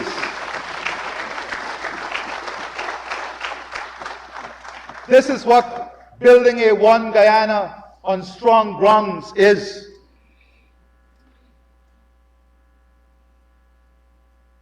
So whilst spiritually you have your individual responsibility, your family responsibility, and your community responsibility, we in this government are going to take national responsibility as we move this country forward in supporting our religious communities.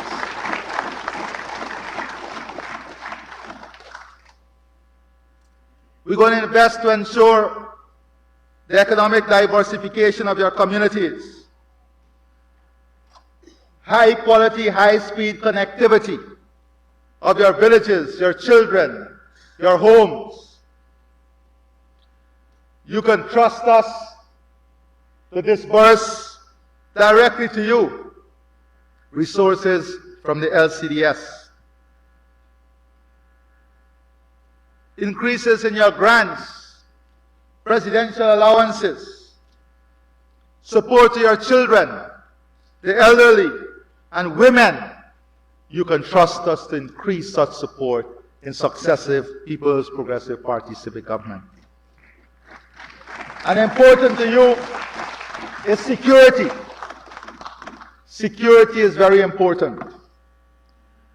And we had about 250 requests from Toshaos, leaders, and other village elders, or persons recommended from the villages for firearm, shotgun license mostly, for the protection of the villages, and this is an issue that is raised, I am pleased to tell you today that every one of those applications was processed, and you will get those licenses to take back in the villages.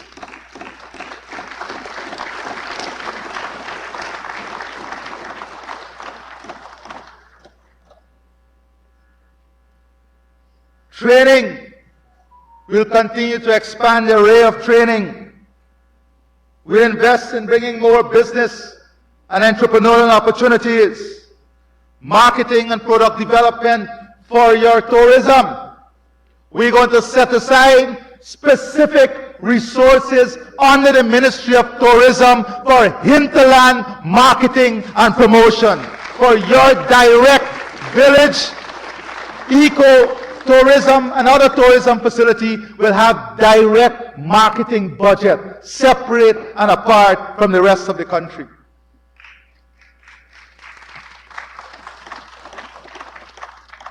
And as the process of constitutional reform and reform of the Amerindian Act continues, we're going to ensure that you lead this process through consultation with you, through working with you to ensure that your voices form the basis of the law. Your priorities are reflected in the legislation, because laws are made to reflect the aspirations of the country and the people.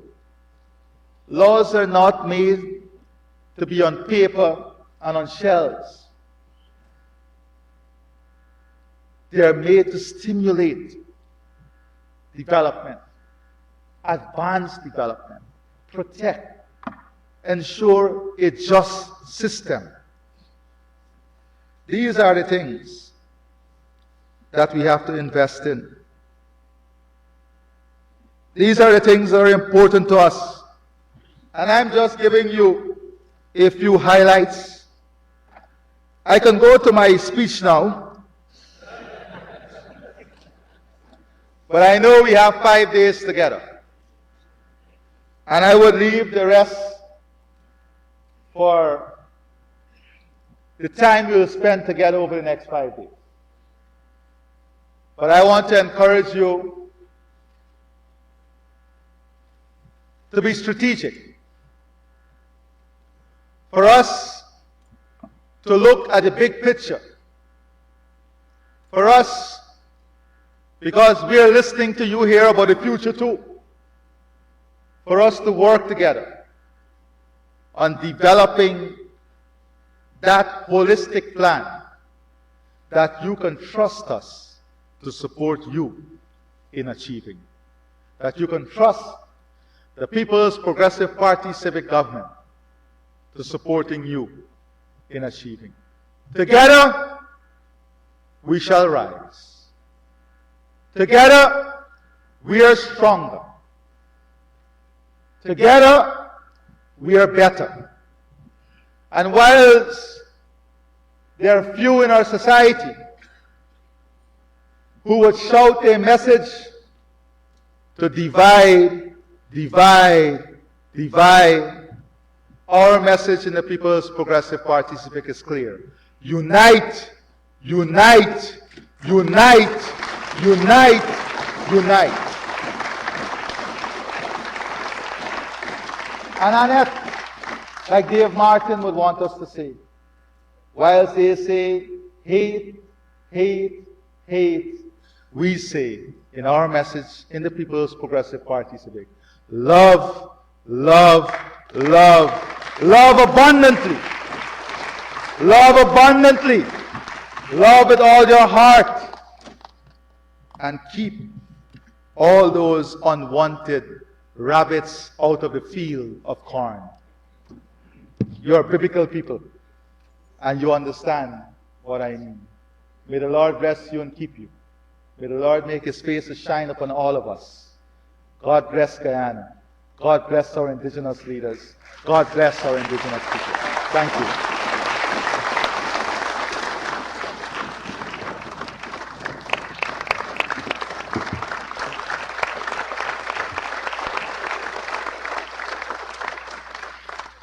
So thank you, Your Excellency, for reminding us who has driven transformation across all sectors and who our indigenous leaders and all Guyanese can trust to continue it. And ladies and gentlemen, who better to showcase our indigenous talent than our head of state himself, proudly wearing a full outfit by local designer Matapi Design, recently featured at the Origins Fashion Festival, along with the traditional YY headdress and chain. And later this week, we will celebrate World Turtle Day with the official launch of the Arya Takes a Swim audio series and audio book in both English and the Arawak languages, supported by EMC and the First Lady of Guyana. And that book will feature voices from Pakuri, including Tushao Alvaro Simon. We'd like to thank High Commissioner Miller and the UK government for supporting this book, and we encourage all of us to ensure that we get a copy. And we acknowledge, of course, as the President just did, our environmental champion, Annette Arjun Martins, who's done incredible work in turtle conservation. Not forgetting our champion of the environment, Dr. Bara Jagdeo, for pioneering the LCDS, and we're happy he's with us today as well. To officially close the opening ceremony, we'll now invite the Vice Chair of the NTC and Toshaos of Bethany, Sonia Lachman, for the vote of thanks.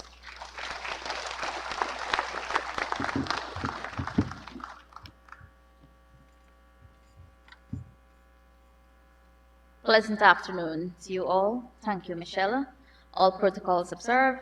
On behalf of the National Toshaos Council, I rise with heartfelt gratitude to deliver this vote of thanks as we conclude the opening session of our 2025 NTC conference. First, to His Excellency, Honorable Dr. Mohammed Irfan Ali, President of the Cooperative Republic of Guyana, for reaffirming his commitment to Amerindian development and governance. We appreciate the partnership that continues to grow between our national leadership and our Amerindian communities. Secondly, thanks to our Prime Minister, Honorable Brigadier Mark Phillips, Dr. Bharat Jagdeo, Vice President, Minister of Amerindian Affairs, Minister Pauline Sukai, and all other cabinet members, PSs, heads of agencies, commissioners, our performers, the media, our volunteers, and other guests for gracing us with your presence this morning. To my fellow Toshaos colleagues, senior councillors, CDC chairs who have traveled from every region of our beautiful country, your dedication and participation are what give this forum its strength and credibility. You remind us that governance is not about positions or titles, but about people, our values, and our visions. To the organizing committee from the National Toshaos Council and the Ministry of Amerindian Affairs, NTC executive members, our PS Ryan Tulsiram, MDOs, CDOs, and all those who work behind the scenes, your hard work, planning, and tireless effort have ensured that this conference begins on a solid and professional one. We thank you deeply for making this possible. Once again, thank you all for your presence, your contributions, and your commitment to advancing the cause of Amerindian peoples. May the rest of the conference be productive, collaborative, and grounded in the values that unite us. Thank you, and may we all continue to serve with wisdom and strength. Thank you.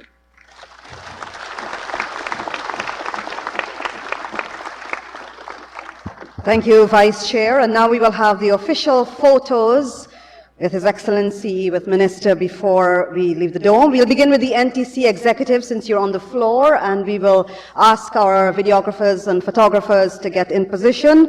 We'll go in this order. We'll begin with the NTC executive, then we will facilitate the Toshaos and leaders from the respective regions, Region 1, then 2, then the coastal regions together, 3, 4, 5, and 6. We'll have 7, 8, 9, and then 10 in that order.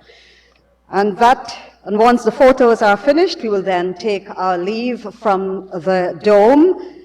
So we are preparing now for the official conference photos from the opening ceremony. Could we ask the NTC executive to assemble just behind the main banner, together with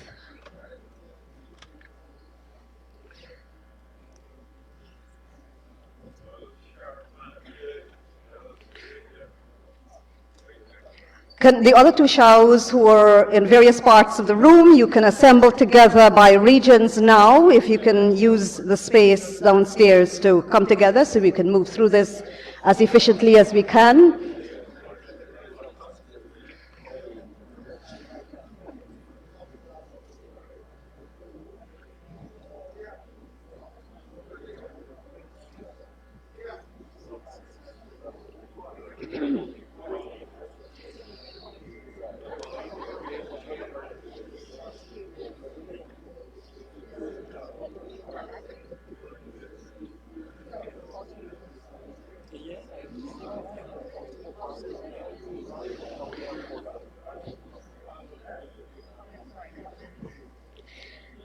So this is the NTC executive with His Excellency, with Vice President, with Minister Sukai. Could Region 1 Toshaos assemble next, please, and take position as soon as we are finished with this photo, and thank members of the Diplomatic Corps who will leave from one of the exit points. Okay, Region 1, can we move in quickly, please, to the stairs for the photo?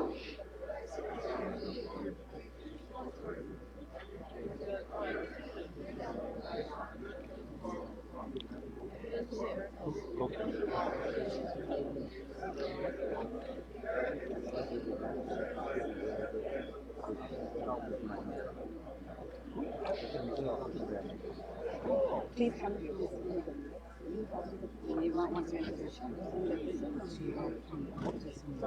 Region 1. This is 1. Region. Yes, the Region 1 Toshaos. Are we missing? Please get it. You know yourselves, please, Toshaos, senior councillors. Let's.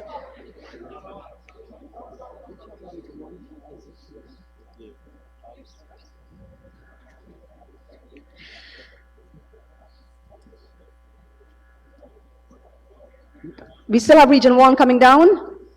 Region 1, can you,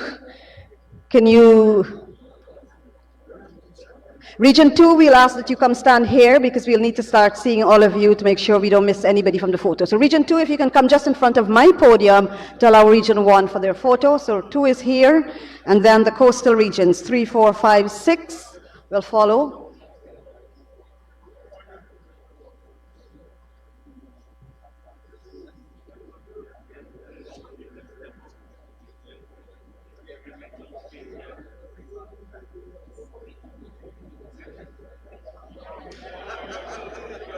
The leaders going there, CDC councillors,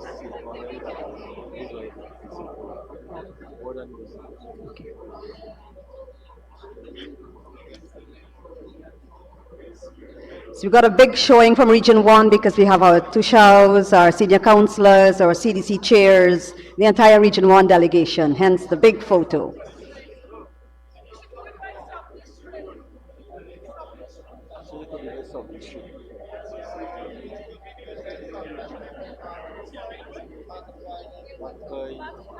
Okay, so a request that we go sub-district from Region 1. So Matakai, will take the Matakai sub-district first then, Minister?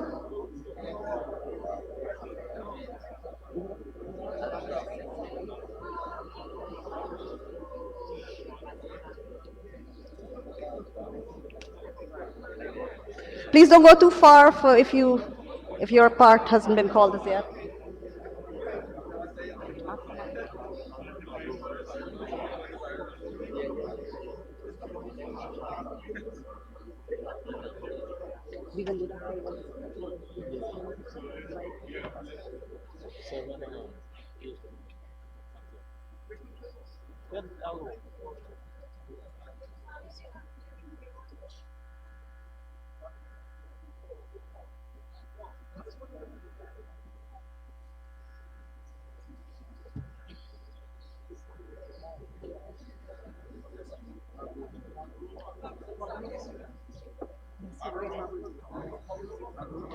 Please, Mabruma Sub-District, Toshaos.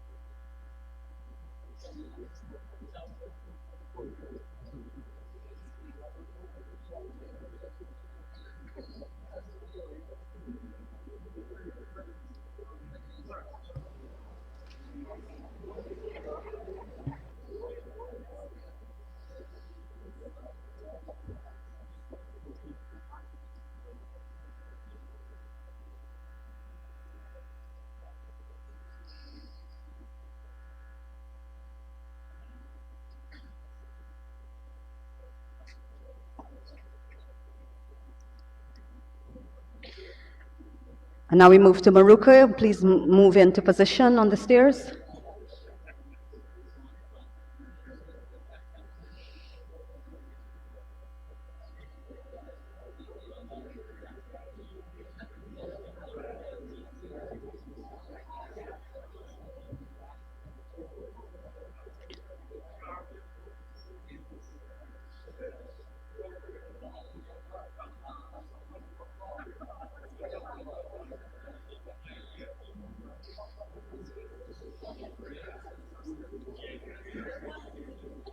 We do, or we run this one here.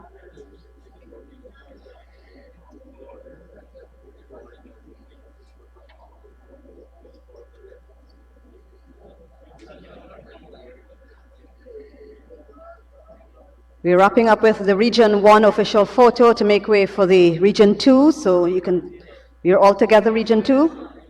Good. Coastal Toshaos.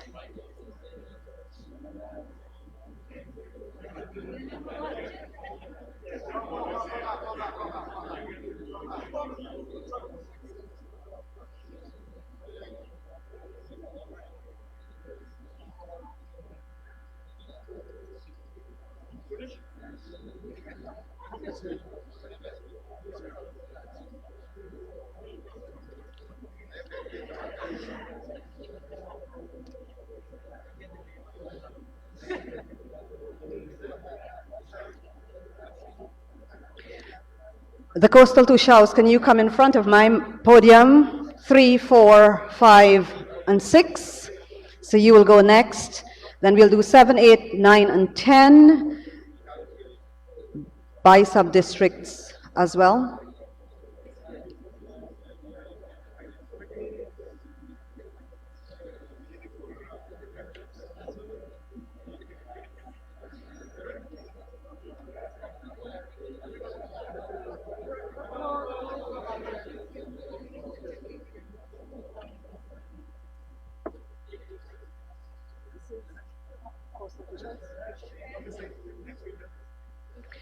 Yes, we continue. 3, 4, 5, 6.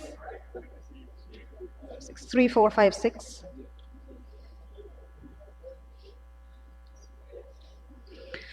And 7, you can now come into position in front of us. You have to help me. Starting with the lower Maz, in front of my podium, please, lower Maz. Lower Maz Toshaos right here, so you will go.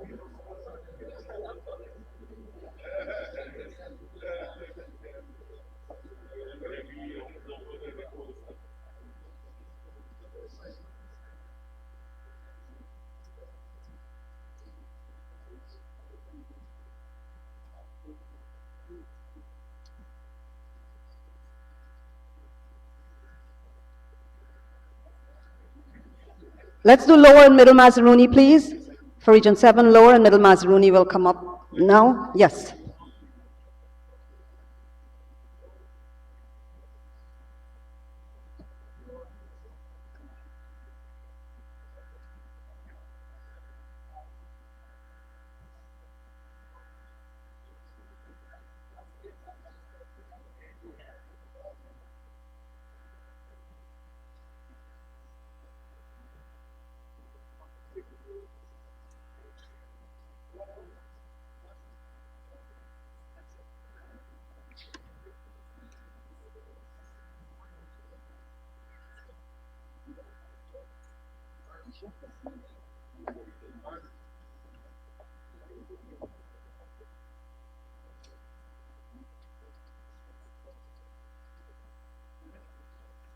Let's wrap up Region 7, Upper Maz.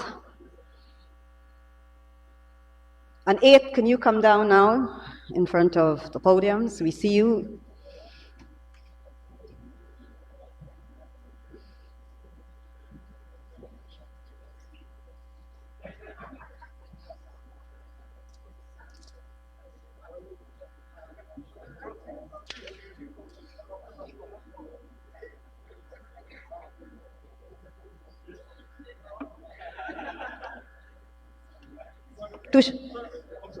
Toshaos, please, please. Upper Maz, it's you now. Who's missing? These are 8.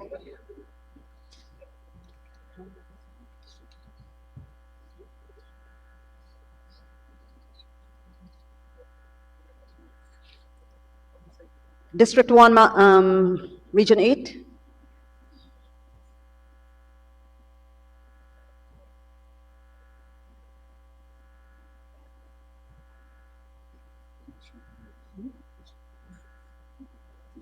District 2, please, for Region 8, we need you in front of the podium.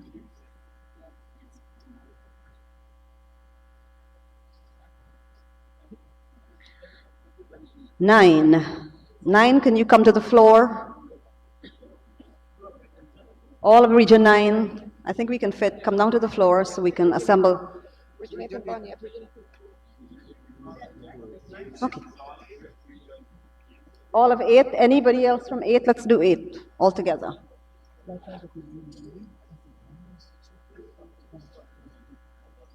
Okay.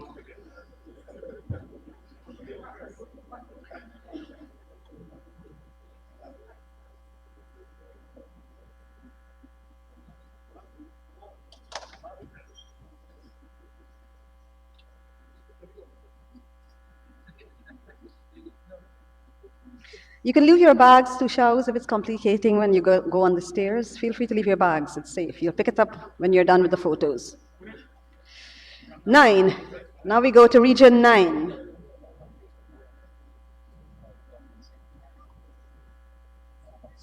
North Pakaraimas and, okay, we're breaking North. Let's do North, Region 9.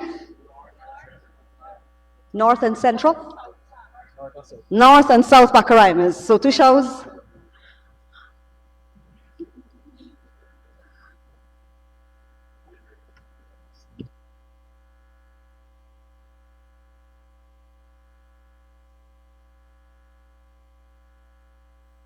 Central and South Central, you take your positions because you'll go next.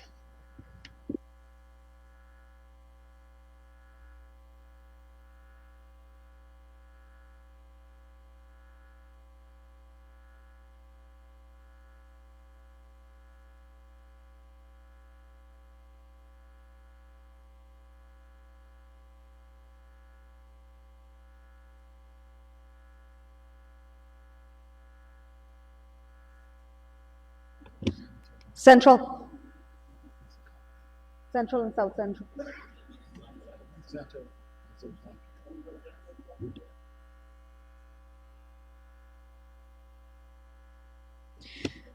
Central, South Central, then Deep South. Oh, everyone. All right, let's go to Toshaos. In the interest of time, we do have President, Vice President, Prime Minister. Prime Minister has another engagement just now. And then we'll have, there's a request to do the Qatar Culture Group with the President.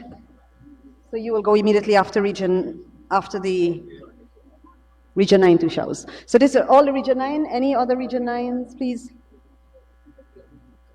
Yeah, everybody. Let's do everybody.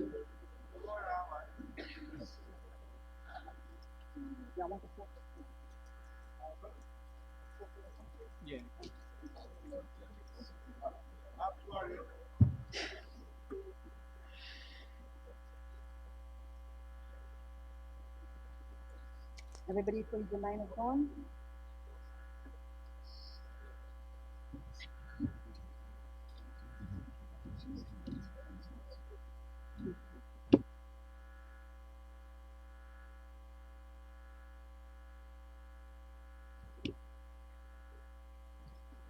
All right, and now we will ask the, Region 10, hold, Kada. Region 10?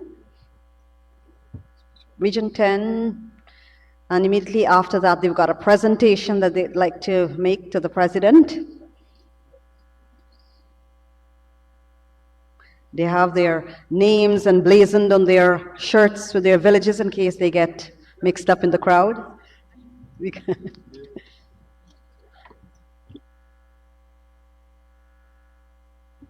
Region 10, let's move quickly, please.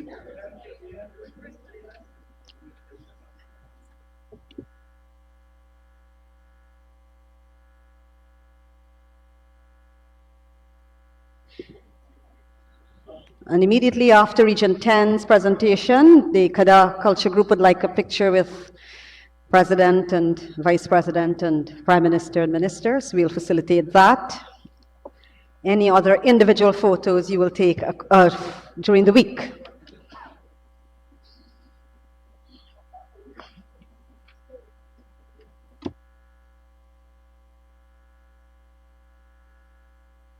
Presentation, there's a presentation to the President. So which of the Toshaos will be doing the presentation?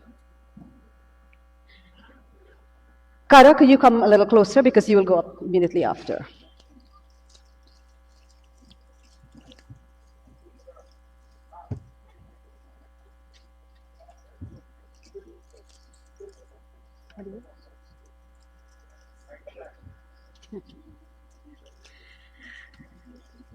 And our final photo, thank you, Region 10, for that beautiful shirt for the President.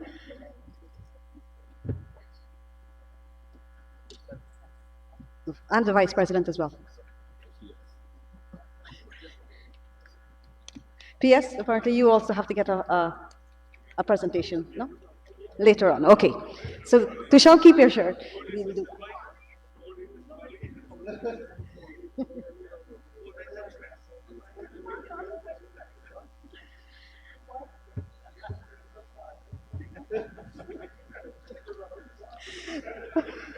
Thank you, Region 10. Very thoughtful gestures. Kada, you will do the final photo now, please. As we thank President, Vice President, Prime Minister, Minister for your patience to ensure that all of our Toshaos got their respective photos.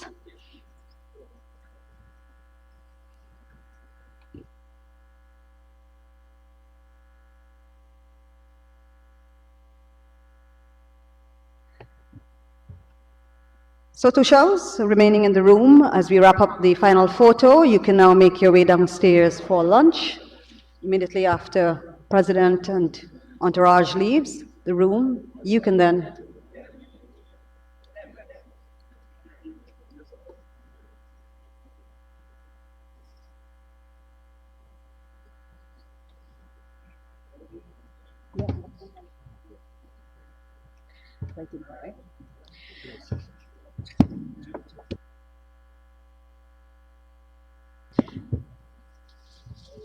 So that concludes the activity in the Dome for the first part of day one. We will now have lunch and reconvene in the afternoon. The NTC will guide you to Toshaos according to the agenda. Oh, PM, sorry, we'll do our presentation from Region NTC. Oh, is this NTC or